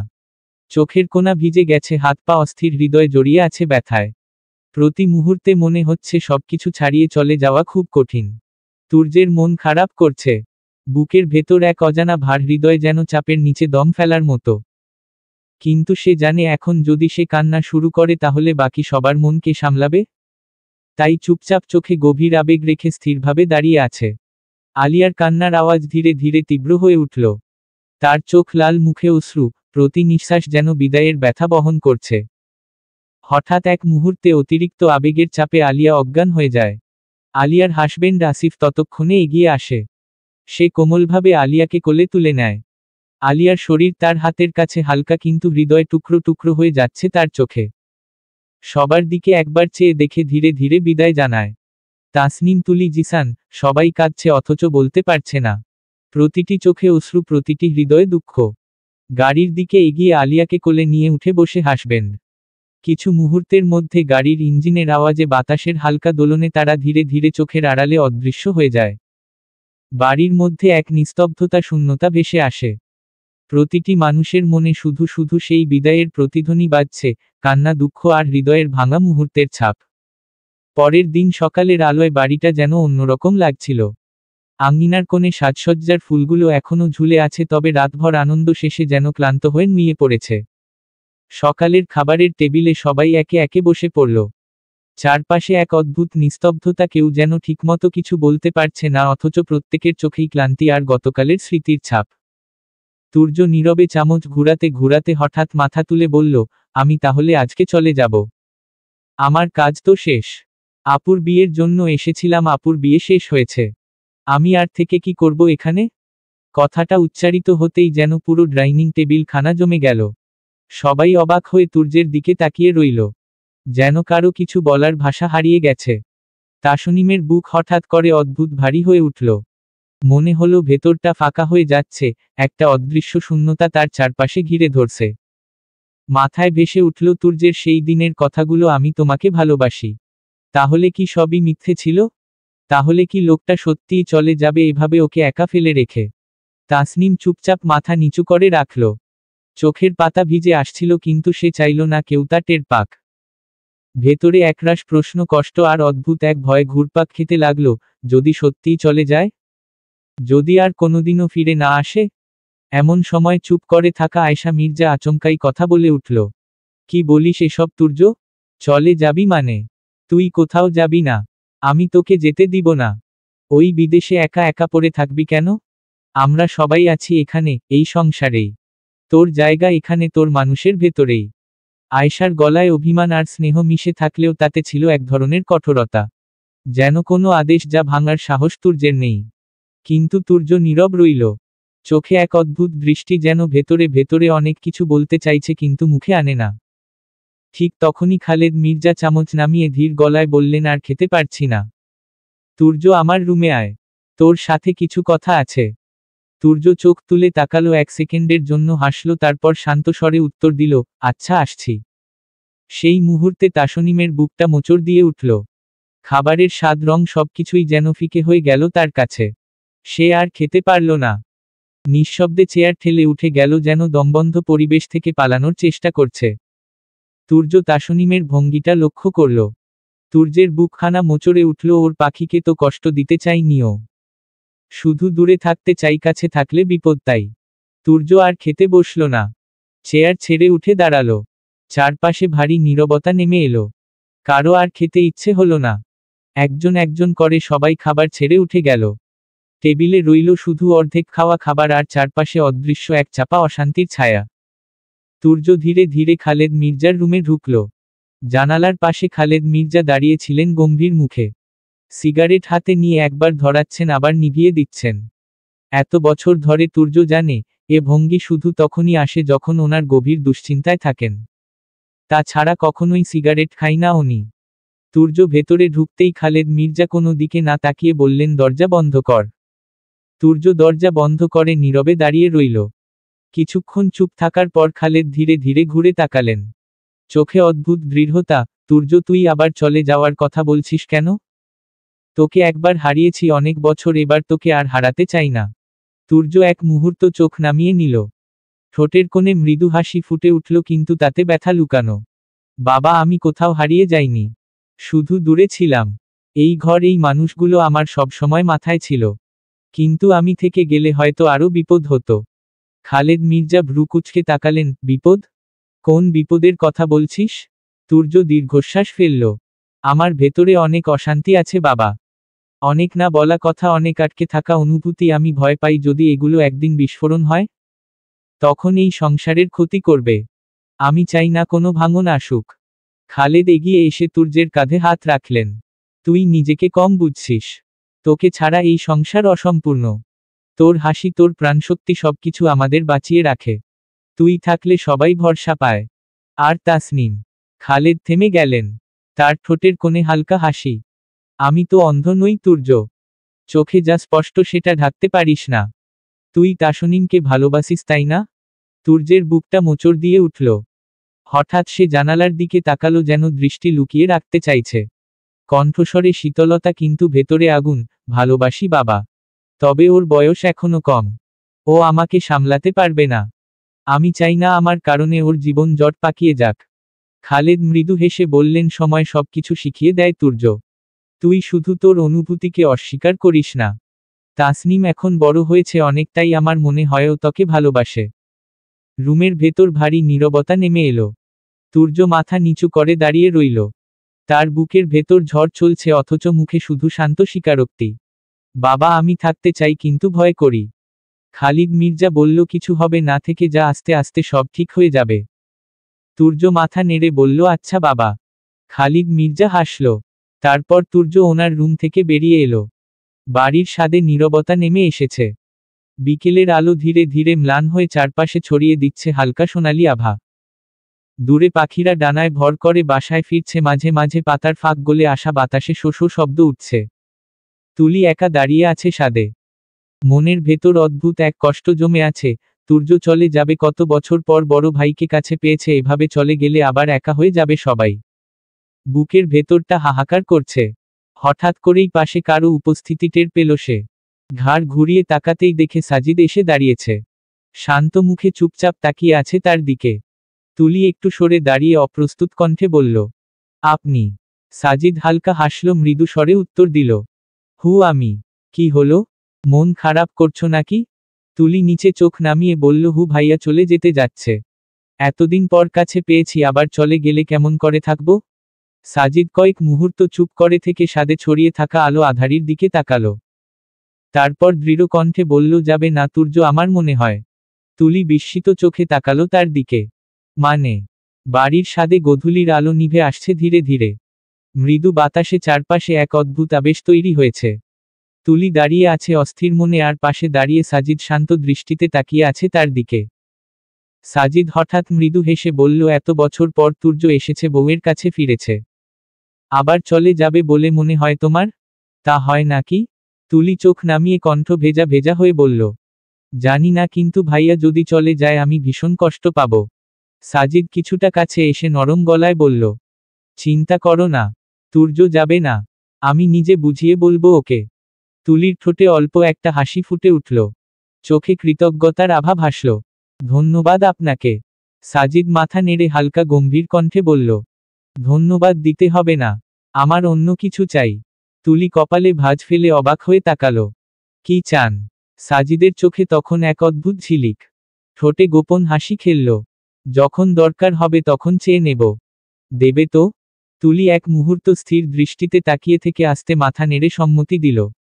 আচ্ছা, তাহলে আপনার কাছে আমি ঋণী হয়ে থাকলাম। কথা শেষ করে তুলি হালকা দীর্ঘশ্বাস ফেলে আবার দৃষ্টি ফেরালো উঠোনের দিকে। সাজিদ আর কোনো কথা বলল না, শুধু নীরব চোখে তাকিয়ে রইল। সেই চোখে যেন ছিল অদ্ভুত রহস্য, অজানা প্রতিশ্রুতি আর ভবিষ্যতের অচেনা কোনো দাবির ইঙ্গিত। রাত 9টা। তাসনিম নিজের রুমে একা বসে আছে। চারপাশে নীরবতা, শুধু টেবিল ল্যাম্পের ম্লান আলোয় রুমটা যেন আরো নিস্তেজ হয়ে উঠেছে। বুকের ভেতর অদ্ভুত কষ্ট জমে আছে, আজকে সারাদিন কিছু খায়নি সে। ঠিক তখনই দরজার করচা শব্দ হলো। তাসনিম চমকে তাকালো, দেখল তুর্য ঢুকছে রুমে। সে চোখ নামিয়ে দ্রুত ভান ধরল, যেন কিছুই দেখেনি, নিঃশব্দে বসে রইল। তুর্য দরজা আস্তে বন্ধ করে দিল। ধীর পায়ে এগিয়ে এসে তাসনিমের পাশে বসল। তার চোখে অদ্ভুত মমতা ভর করে আছে। শান্ত গলায় বলল, কি রে বউ, কি হয়েছে? শুনলাম সারাদিন নাকি খাবার খাসনি। তাসনিম ঠোঁট কামড়ে ঠান্ডা স্বরে উত্তর দিল, তাতে কার কি? একজন তো চলে যাওয়ার জন্য ব্যস্ত হয়ে পড়েছে। আমি খাই বা না খাই, মরে য। কথাগুলো শেষ করার আগেই তুর্য আচমকা তাসনিমকে একটানে নিজের কোলে তুলে নিল। কোমর শক্ত করে জড়িয়ে ধরল। কাজটা এত দ্রুত হলো যে তাসনিম অবাক হয়ে গেল। বুক ধকধক করছে আর গাল লজ্জায় লাল হয়ে উঠল। তুর্য নিচু গলায় বলল, আমি তোর ভালোর জন্যই তো দূরে থাকতে চাই জান। কিন্তু তুই সব আজেবাজে ভেবে বসিস। তাসনিম শ্বাস আটকে তাকিয়ে রইল ওর চোখে। তুর্যের কণ্ঠে এবার দৃঢ়তা, আমি তোর কাছে থাকলে কি হবে বলতে পারিস? আমি আগেই বলেছি, তুই যদি এটাই চাস আমার কোনো অসুবিধা নেই। তাসনিমের বুকের ভেতর ধকধক শব্দ যেন বেড়ে উঠল। মনে হলো তার সমস্ত অভিমান, সমস্ত কষ্ট তুর্যের কথার ভেতর কোথাও গলে যাচ্ছে। তারপর তুর্য হঠাৎ ঝুঁকে এসে তাসনিমের ঠোঁট নিজের ঠোঁটে চেপে ধরল। আচমকা এই স্পর্শে তাসনিম অবাক হয়ে চোখ বড় বড় করে তাকিয়ে রইল। শরীর যেন মুহূর্তেই জমে গেল তার। কিন্তু তুর্যের ভ্রুক্ষেপ নেই। কোমরে রাখা হাতটা সরিয়ে সে এবার আঙুল চালিয়ে দিল তাসনিমের চুলের ভাঁজে। অন্য হাত দিয়ে ধীরে ধীরে খুলে ফেলল উড়নাটা, যেন পুরো পৃথিবী থেকে ওদের আলাদা করে ফেলতে চাইছে। তাসনিম লজ্জায় মরে যাচ্ছে, শরীর কাঁপছে অবিরাম, মনে হচ্ছে বুকের ভেতর হৃদস্পন্দন ফেটে বেরিয়ে আসবে। কিছুক্ষণ পর তুর্য ঠোঁটের বাঁধন আলগা করে নিয়ে গলা বরাবর নেমে এলো। ঠোঁটের পরশে তাসনিমের শরীর আরও তীব্রভাবে কেঁপে উঠল। সে এক হাত দিয়ে তুর্যের চুল আঁকড়ে ধরল, মনে হলো সামলাতে না পারলে হয়তো ভেঙেই পড়বে। তুর্য গলায় চুমু দিতে দিতে একরকম হাসকি কণ্ঠে ফিসফিস করে বলল, এইটুকুতেই এত কাঁপাকাঁপি? আমাকে পুরোটা সামলাতে পারবি তো তাসনিম? তাসনিম কিছু বলল না। মুখ বন্ধ, চোখে লজ্জার ছায়া, ঠোঁটে নিঃশব্দ কাঁপন। তার নীরবতাই যেন উত্তর হয়ে রইল তুর্যের জন্য। তাসনিমের বুকের ধকধক শব্দ শোনার মতো ছিল। তুর্য এবার ধীরে ধীরে হাত বাড়াল তাসনিমের জামার ভিতরে। আঙুলগুলো আস্তে আস্তে পেট বরাবর নেমে এল। হঠাৎ সে আরো উপরের দিকে এগোতে চাইল, যেন এক মুহূর্তেই সব বাধা ভেঙে ফেলতে চায়। কিন্তু ঠিক তখনই দরজায় হঠাৎ টুকা শব্দ হলো। দুজনই চমকে উঠল। তাসনিমের চোখ বড় হয়ে গেল, শরীর মুহূর্তের মধ্যে আঁকড়ে ধরল নিজেকে, আর তুর্যও থেমে গেল। দুজনেরই মনে হলো যেন সময় হঠাৎ থেমে গেছে। রুমটা এখন এক অদ্ভুত নীরবতায় ঢেকে গেল। বাতাস থেমে গেছে, কিন্তু মনে হলো দুজনের হৃদস্পন্দন যেন চারপাশে প্রতিধ্বনি করছে। তাসনিম হালকা দম নিয়ে নিজেকে সোজা করল, জামা ঠিক করে নিল। তুর্যও চুপচাপ, চোখে অদ্ভুত জটিল ভাব, যেন কিছু বলার চেষ্টা করছে কিন্তু বেঁধে রাখতে পারছে। দরজার টুকা শব্দ দুজনকে বাস্তবের দিকে ফিরিয়ে নিয়ে এলো। মুহূর্তটা ভেঙে গেল, কিন্তু তাসনিমের মন এখনো উত্তেজনা আর লজ্জার মধ্যে দুলছে, এক অদ্ভুত মিলন ও টান অনুভূতিতে। তুর্য দরজা খুলতেই আচমকা অবাক হয়ে দাঁড়িয়ে গেল। সামনে একসাথে দাঁড়িয়ে আছে অর্ক, সাজিদ, এলিজা, জিসান আর তুলি। 5 জোড়া চোখ একসাথে তার দিকে তাকিয়ে আছে, যেন কাউকে প্রশ্নবিদ্ধ করতে প্রস্তুত। তুর্যের ভ্রু কুঁচকে গেল, কণ্ঠে বিরক্তির ছোঁয়া। কি ব্যাপার? এভাবে একসাথে হানা দিলে হলো কি? তোরা সবাই মিলে এখানে আসছিস কেন? এলিজা এক পা এগিয়ে এল, মুখে অভিমান মাখা স্বর। আগে বল, তুই এত তাড়াতাড়ি চলে যাবি কেন?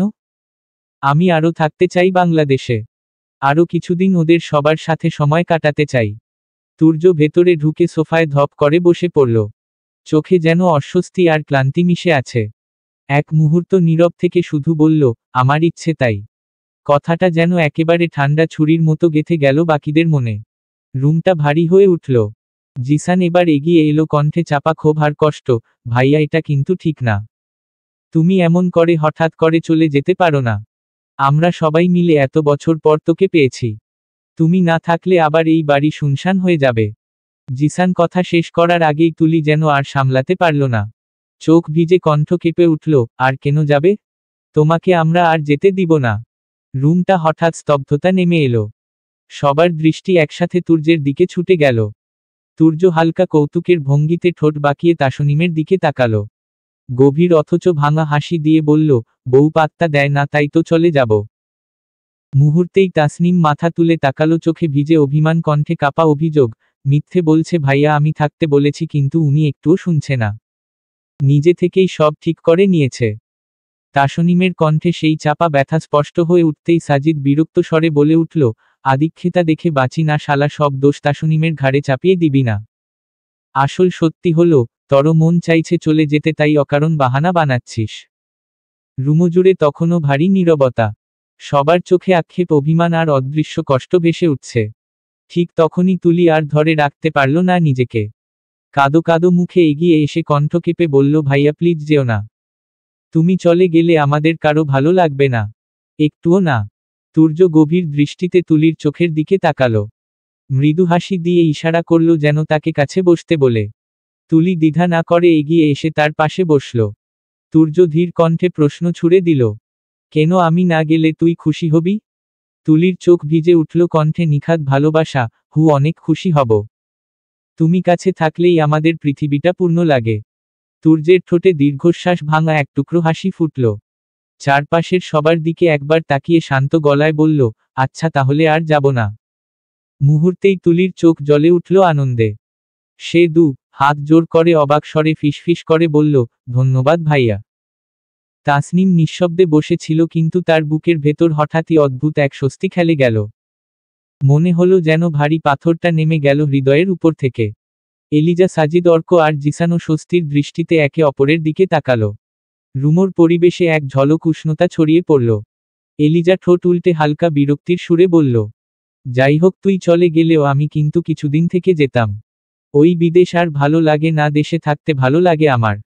তুর্য ভ্রু কুঁচকে ঠান্ডা গলায় উত্তর দিল, হয়েছে, এবার বের হ তোরা। সবার চোখ একসাথে ঘুরল তার দিকে।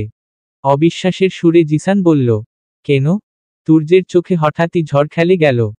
কণ্ঠে এমন এক গম্ভীরতা ভেসে এলো যেটা শুনে বুক কেঁপে উঠল সবার। যদি আমার হাতের মার না খেতে চাস তাহলে এখনই বের হয়ে যা। রুম মুহূর্তেই নীরবতা নেমে এলো। কারো মুখ থেকে আর শব্দ বের হলো না। সবাই ভালো করেই জানে তুর্য যদি একবার বলে মারব, তাহলে সত্যিই মারতে কুণ্ঠা করে না। একে একে সবাই মাথা নিচু করে রুম থেকে বেরিয়ে গেল। দরজা বন্ধ হওয়ার শব্দটুকু যেন পুরো বাড়িটাকে স্তব্ধ করে দিল। আর কেউ কিছু বলতে পারল না। ঠিক তখনই তুর্য সোফা থেকে ধীরে ধীরে উঠে দাঁড়ালো। তার চোখে এক অদ্ভুত রাগ আর অস্থিরতা জমে আছে। কোনো কিছু না ভেবেই সে গিয়ে দরজাটা জোরে ঠাস করে বন্ধ করে দিল। শব্দটা এমনভাবে প্রতিধ্বনিত হলো যেন পুরো রুমটা কেঁপে উঠল। বাইরে দাঁড়িয়ে থাকা এলিজা তুলি, সাজিদ, জিসান আর অর্ক অবাক দৃষ্টিতে একে অপরের দিকে তাকালো। কেউই সাহস পেল না আবার ভেতরে ঢোকার। কারণ তারা সবাই জানে, তুর্যের এই নীরবতা আসলে সবচেয়ে ভয়ঙ্কর সংকেত। দরজা লাগিয়ে তুর্য ধীরে ধীরে তাসনিমের সামনে এসে বসল। চোখে গভীর দৃষ্টি, ঠোঁটে অদ্ভুত এক বাঁকা হাসি। তারপর শান্ত অথচ কঠিন গলায় বলল, আমাকে থাকতে বললি, এখন আবার চুপচাপ বসে আছিস কেন? হ্যাঁ? তাসনিম অবাক চোখে প্রশ্নবোধক ভঙ্গিতে তাকিয়ে রইল তার দিকে। চোখে মুখে হাজারো অজানা প্রশ্ন, কিন্তু ঠোঁট একেবারে নীরব। তুর্য হালকা হেসে একটু ঝুঁকে এলো, কণ্ঠ আরো নিচু করল, আমাকে ভালোবাসতে হবে, এখন তুই বাসবি। তাসনিম এক মুহূর্ত থমকে গেল, তারপর কাপা কণ্ঠে বলল, আমি তো আপনাকে ভালোবাসি তুর্য ভাই। তুর্যের ঠোঁটের কোণে আরো গভীর হাসি ফুটল। মাথা নাড়িয়ে ধীরে ধীরে বলল, এভাবে না, অন্যভাবে। তাসনিম হঠাৎই তার ইঙ্গিত বুঝে ফেলে। বুক ধকধক করতে শুরু করে, শরীর জুড়ে অদ্ভুত কাঁপুনি ছড়িয়ে পড়ে। লজ্জায় চোখ নামিয়ে আনে, হাত আঁকড়ে ধরে বসে থাকে। তুর্য এবার তার কণ্ঠে দৃঢ়তা মেশায়, লজ্জা পেলে চলবে না বউ। হয় ভালোবাসা দে, নয়তো আমি এখনই বের হয়ে গেলাম। তাসনিম মুহূর্তেই মাথা তুলে তাকালো, চোখে মুখে অভিমান আর অস্থিরতা একসাথে ছড়িয়ে পড়ল। তারপর ঠোঁট কামড়ে কাপা কণ্ঠে বলে উঠল, এত যাই যাই করেন কেন? তাসনিম চোখ নিচু করে বসে আছে। হঠাৎ কাপা কণ্ঠে প্রশ্ন করল, আমাকে কি ভালো লাগে না আপনার? তুর্য তৎক্ষণাৎ মাথা নেড়ে হালকা গম্ভীর অথচ স্নিগ্ধ কণ্ঠে বলল, ভালো লাগে বলেই তো বলছি বউ। আমি বুড়ো হয়ে গেলাম, এখনো তোমার কাছ থেকে একটুও ভালোবাসা পেলাম না। এটা কি হয় বলো? তাসনিম লজ্জায় মুখ গুটিয়ে নিল। আস্তে আস্তে বলল, ভালোবাসি, কিন্তু কিভাবে দিব আমি বুঝি না। তুর্য এক ঝটকা হেসে তার চিবুক আলতো করে তুলে ধরল। গভীর দৃষ্টিতে তাকিয়ে ধীর গলায় বলল, তেমন কিছু না জান। আমার দুই গালে কপালে একটা করে চুমু দিলেই হলো আপাতত।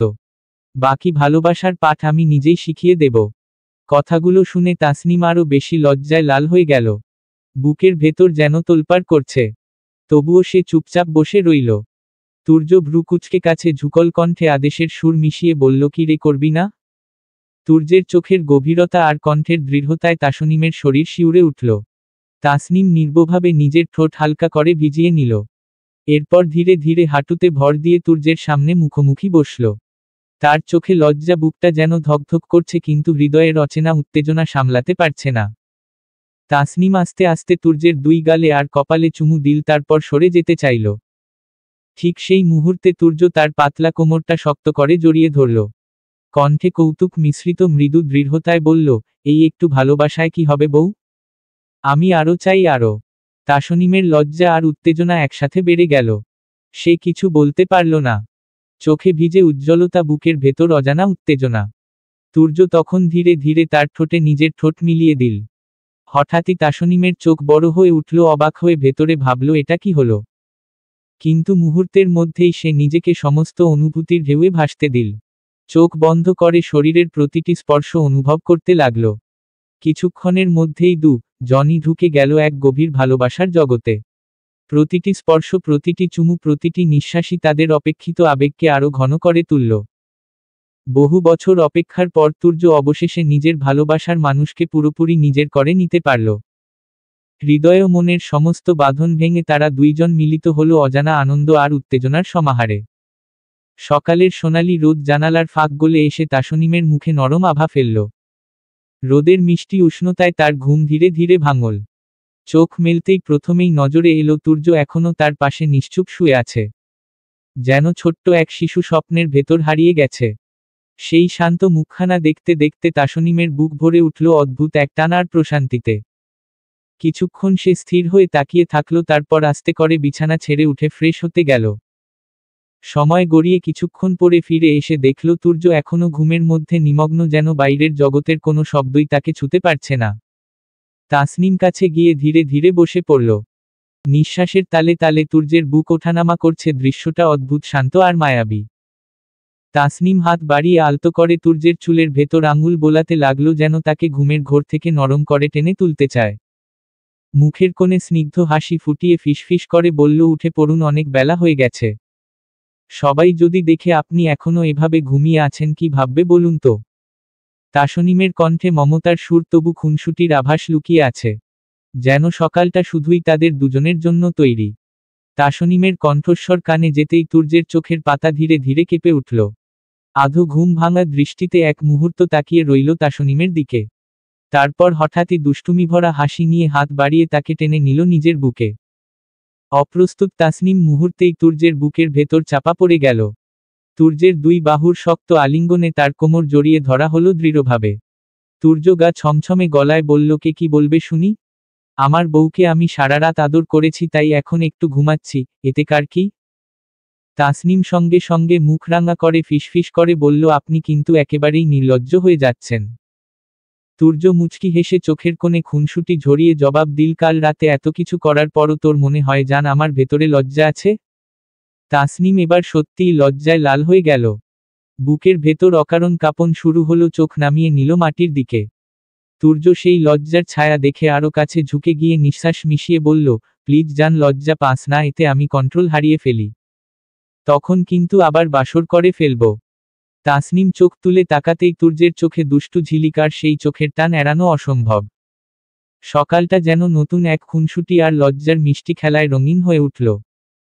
তাসনিম প্রথমে লজ্জায় চোখ নামিয়ে রাখলেও কিছুক্ষণ পরেই নিজেকে সামলে নিল। মুখে এক ধরনের গাম্ভীর্যের ছায়া এনে তুর্যের চোখের দিকে সোজা তাকিয়ে দৃঢ় কণ্ঠে বলল, শুধু আজেবাজে কথা বলছেন তাই না? এখন আর এসব নয়, উঠে পড়ুন। তুর্য ঠোঁটের কোণে বাঁকা হাসি টেনে ভঙ্গি করে মাথা নাড়ল। দুষ্টুমি ভরা চোখে মজা করে উত্তর দিল, যথা আজ্ঞা ম্যাডাম। এই বলে হঠাৎই তাকে আলিঙ্গন থেকে ছেড়ে দিয়ে বিছানা ছেড়ে উঠে দাঁড়াল। নির্ভার ভঙ্গিতে ধীর পদক্ষেপে ওয়াশরুমের দিকে এগিয়ে গেল। তাসনিম তার হেঁটে যাওয়ার দৃশ্য একদৃষ্টে দেখতে লাগল। চোখে অদ্ভুত এক টান, যেন নিজের অজান্তেই তাকে খেয়াল করে ফেলছে। কপালের চুল গাল ছুঁয়ে নেমে এলো, তবুও দৃষ্টি সরাতে পারল না। অজান্তেই তার মনে হাসি ফুটল, এই মানুষটার দুষ্টুমি, রাগ আর মমতার মিশ্রণে জীবনটা কেমন যেন অন্যরকম হয়ে উঠছে। ওয়াশরুমের দরজা ভেতর থেকে বন্ধ হওয়ার শব্দে তাসনিম চমকে উঠে বাস্তবে ফিরল। গালে আলতো লালিমা ছড়িয়ে পড়ল, অথচ ঠোঁটের কোণে অচেতন হাসি এখনো খেলে বেড়াচ্ছে। সকাল 10টা। সকাল 10টার সূর্যালোক আধখোলা জানালা দিয়ে রুমে ঢুকে পড়েছে। খাটের প্রান্তে বসে আছে তুর্য। তার চোখে বিরক্তির ছাপ স্পষ্ট। রুমের অন্য সবাই যেন এক অদৃশ্য রহস্যভেদ করতে এসেছে। অর্ক, সাজিদ, এলিজা, জিসান আর তুলি খাটে গা ঘেঁষে বসে আছে। কোণার দিকে দাঁড়িয়ে আছে তাসনিম, নীরব, যেন কিছু বলতে চাইছে কিন্তু সাহস পাচ্ছে না।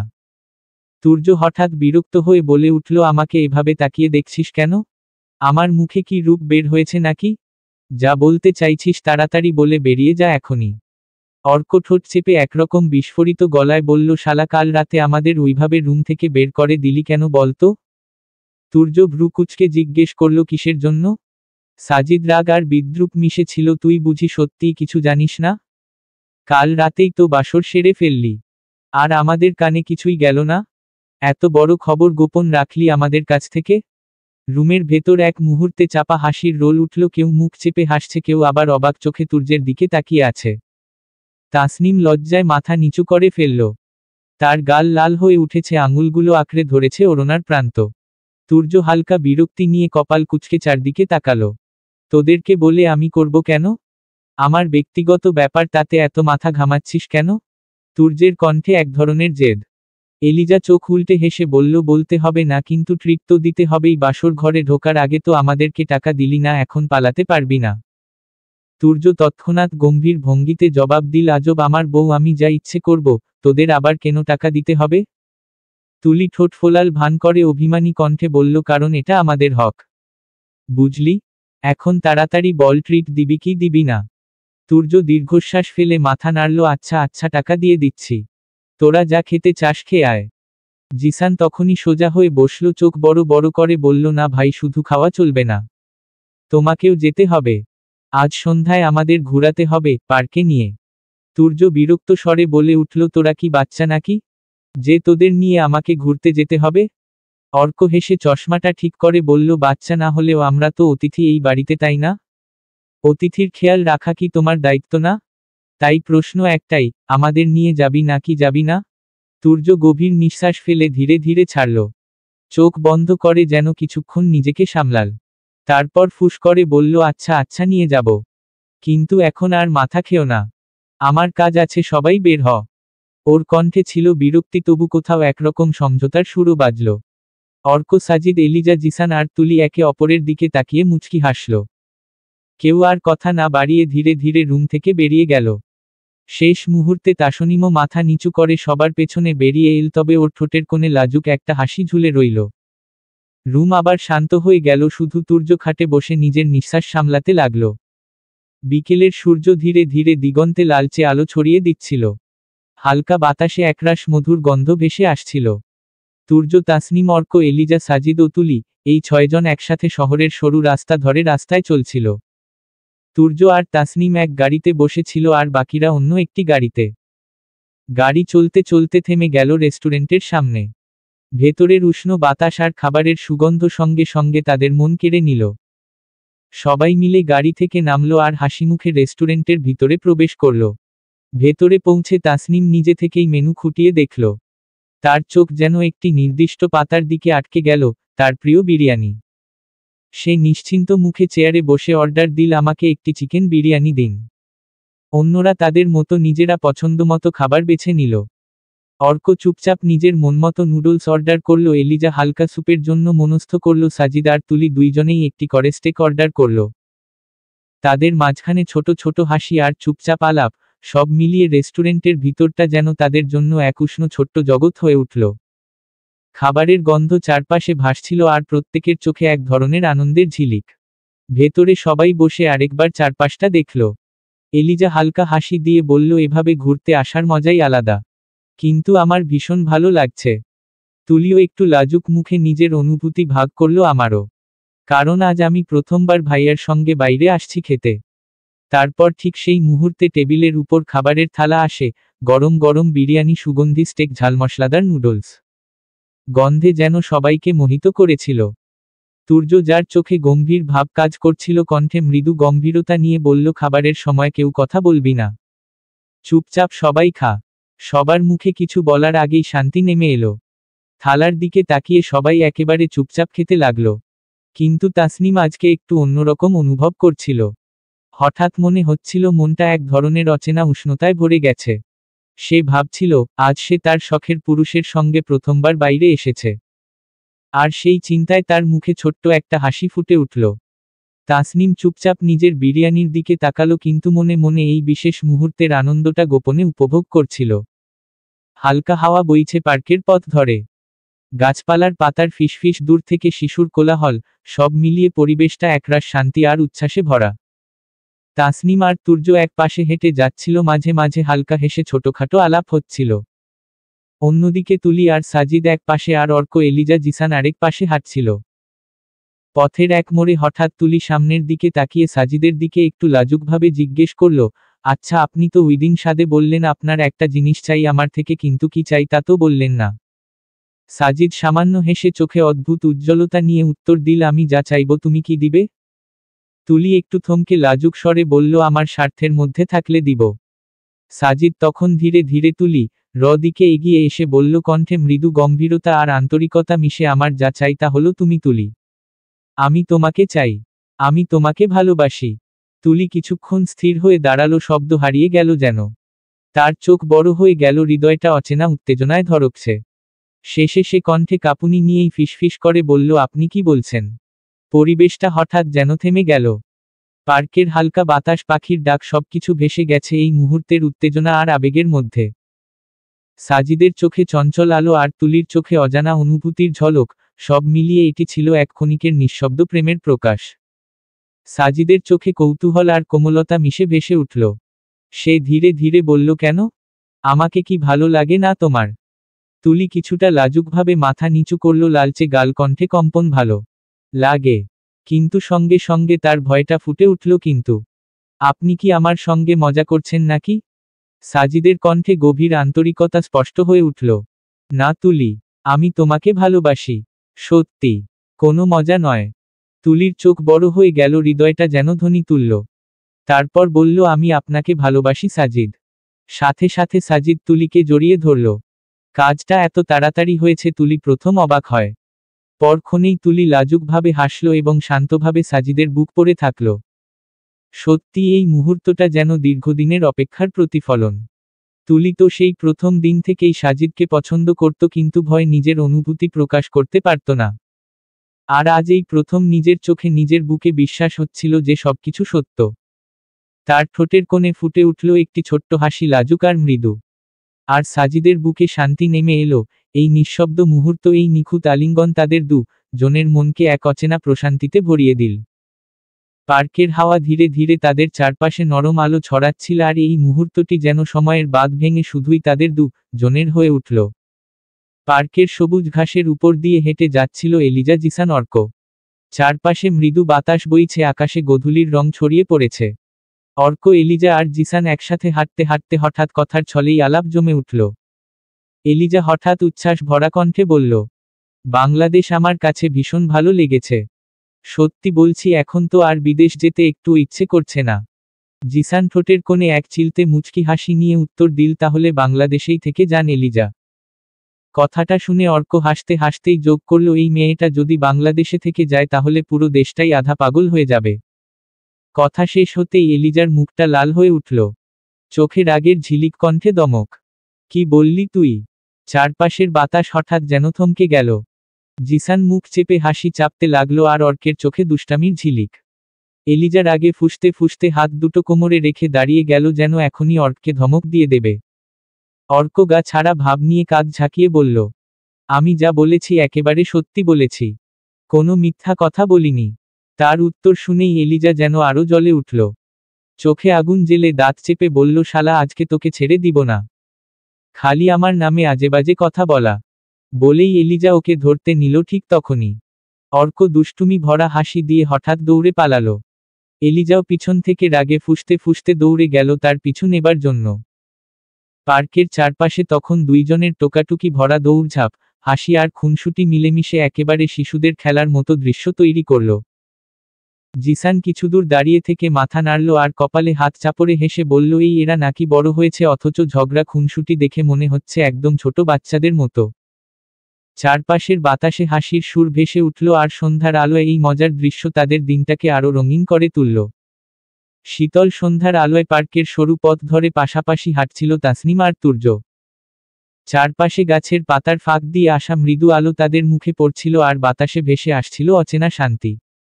হঠাৎ তাসনিম নীরবতা ভেঙে নরম কণ্ঠে বলল, আপনাকে ধন্যবাদ, তুর্য ভাই। তুর্য এক পলক তাকালো তার দিকে, চোখে দুষ্টামি খেলে গেল। ঠোঁটে হালকা হাসি টেনে সে গম্ভীর সুরে বলল, প্রথমে আমাকে ভাই আর এখনো ভাই ডাকিস? শোন, আর একবার ভাই ডাকলে গালে চাপ্পড় খাবি। তাসনিম অবাক হয়ে তার দিকে তাকালো, যেন বিশ্বাসই করতে পারছে না। কেন? তাহলে আমি আপনাকে কি বলে ডাকবো? তুর্য হেসে আরো কাছে ঝুঁকে এলো। কণ্ঠে মজা মিশিয়ে বলল, যা খুশি ডাকতে পারিস। বেবি জান, হাবি, যা ইচ্ছে, আমি মাইন্ড করব না। তাসনিম লজ্জায় গাল টকটকে লাল করে ফেলল। চোখ নামিয়ে নিয়ে আসতে বলল, আমার লজ্জা লাগে এসব বলতে। তুর্য তখনও মুচকি হেসে মাথা নাড়ল। না, ডাকতেই হবে তোকে, এইটাই শর্ত। তাসনিম ঠোঁট কামড়ে কিছুক্ষণ চুপ করে থাকল। তারপর নরম স্বরে মাথা নাড়ল। আচ্ছা, ডাকব। তুর্য সন্তুষ্টির ভঙ্গিতে হেসে আবার বলল, ভালো। এবার বল তো, ধন্যবাদ কেন দিলি আমাকে? তাসনিম চোখে এক চিলতে উজ্জ্বলতা নিয়ে তাকালো তার দিকে। মনে হচ্ছিল কোনো অজানা স্বপ্নের শুরু যেন এই প্রশ্নের মধ্যে লুকিয়ে আছে। তাসনিম কিছুক্ষণ চুপ করে হাঁটল, তারপর হালকা হাসি নিয়ে তুর্যের দিকে তাকালো। এই যে আমাদের সবাইকে রেস্টুরেন্টে খাওয়ালেন, আবার ঘুরতেও নিয়ে এলেন, আর আমাকে সময় দিলেন, এর জন্যই ধন্যবাদ। তুর্য মৃদু হাসল, চোখে যেন আলোর ঝিলিক খেলে গেল। গম্ভীর অথচ কোমল সুরে বলল, এটা তোর প্রাপ্য রে বউ। খালি ছোট ছিলি বলে দূরে ছিলাম, কিন্তু এখন আর দূরে যাব না, কারণ তুই তো বড় হয়ে গেছিস। তাসনিমের গাল লাল হয়ে উঠল। লাজুক হাসি ফুটল ঠোঁটে। সে এক মুহূর্ত থেমে নরম স্বরে বলল, আমি আপনাকে অনেক ভালোবাসি ভাইয়া। হঠাৎই নিজের মুখের কথা টের পেয়ে সে চমকে উঠল। চোখ বড় বড় করে তাকিয়ে বলল, সরি, সরি তুর্য। তুর্য মৃদু হেসে তার দিকে তাকালো, আর তাসনিমের কণ্ঠে যে অস্বস্তি, লজ্জা আর অকৃত্রিম ভালোবাসা মিশে আছে তাতে তার বুক ভরে উঠল এক অদ্ভুত প্রশান্তিতে। চারপাশে বাতাস থেমে গেছে, যেন শুধু তাদের জনের হাসি আর অচেনা আবেগের স্রোত ভেসে বেড়াচ্ছে সেই সন্ধ্যার অন্ধকারাচ্ছন্ন আলোয়। তুর্য মৃদু হেসে তাসনিমের দিকে তাকালো। তার চোখে অদ্ভুত এক কোমলতা, যেন সমস্ত দুনিয়ার মমতা সেখানে আশ্রয় নিয়েছে। ধীর কণ্ঠে বলল, আমিও তোকে অনেক ভালোবাসি আমার মিষ্টি বউ। তাসনিম লজ্জা সামলাতে না পেরে খিলখিল করে হেসে উঠল। তার হাসির রিনিঝিনি শব্দে চারপাশ যেন আলোকিত হয়ে গেল। সেই হাসি এতটাই নির্মল, এতটাই হৃদয়ছোঁয়া যে তুর্য অজান্তেই হেসে ফেলল। তুর্যের মনে হলো, ভালোবাসা বুঝি এমনই এক অদ্ভুত জিনিস, একজন যদি খুশি থাকে তবে অন্যজনের মনও আপনা আপনি আনন্দে ভরে ওঠে। যেন হৃদয়ের অদৃশ্য সুতোয় বাঁধা দুটি প্রাণ একসাথে স্পন্দিত হয়। সন্ধ্যার হাওয়া ধীরে ধীরে বইছিল, আর সেই হাওয়ার সঙ্গে মিশে যাচ্ছিল তুর্য আর তাসনিমের হাসি, যেন পুরো পৃথিবী তাদের এই ছোট্ট সুখকে আশীর্বাদ জানাচ্ছে। সমাপ্তি।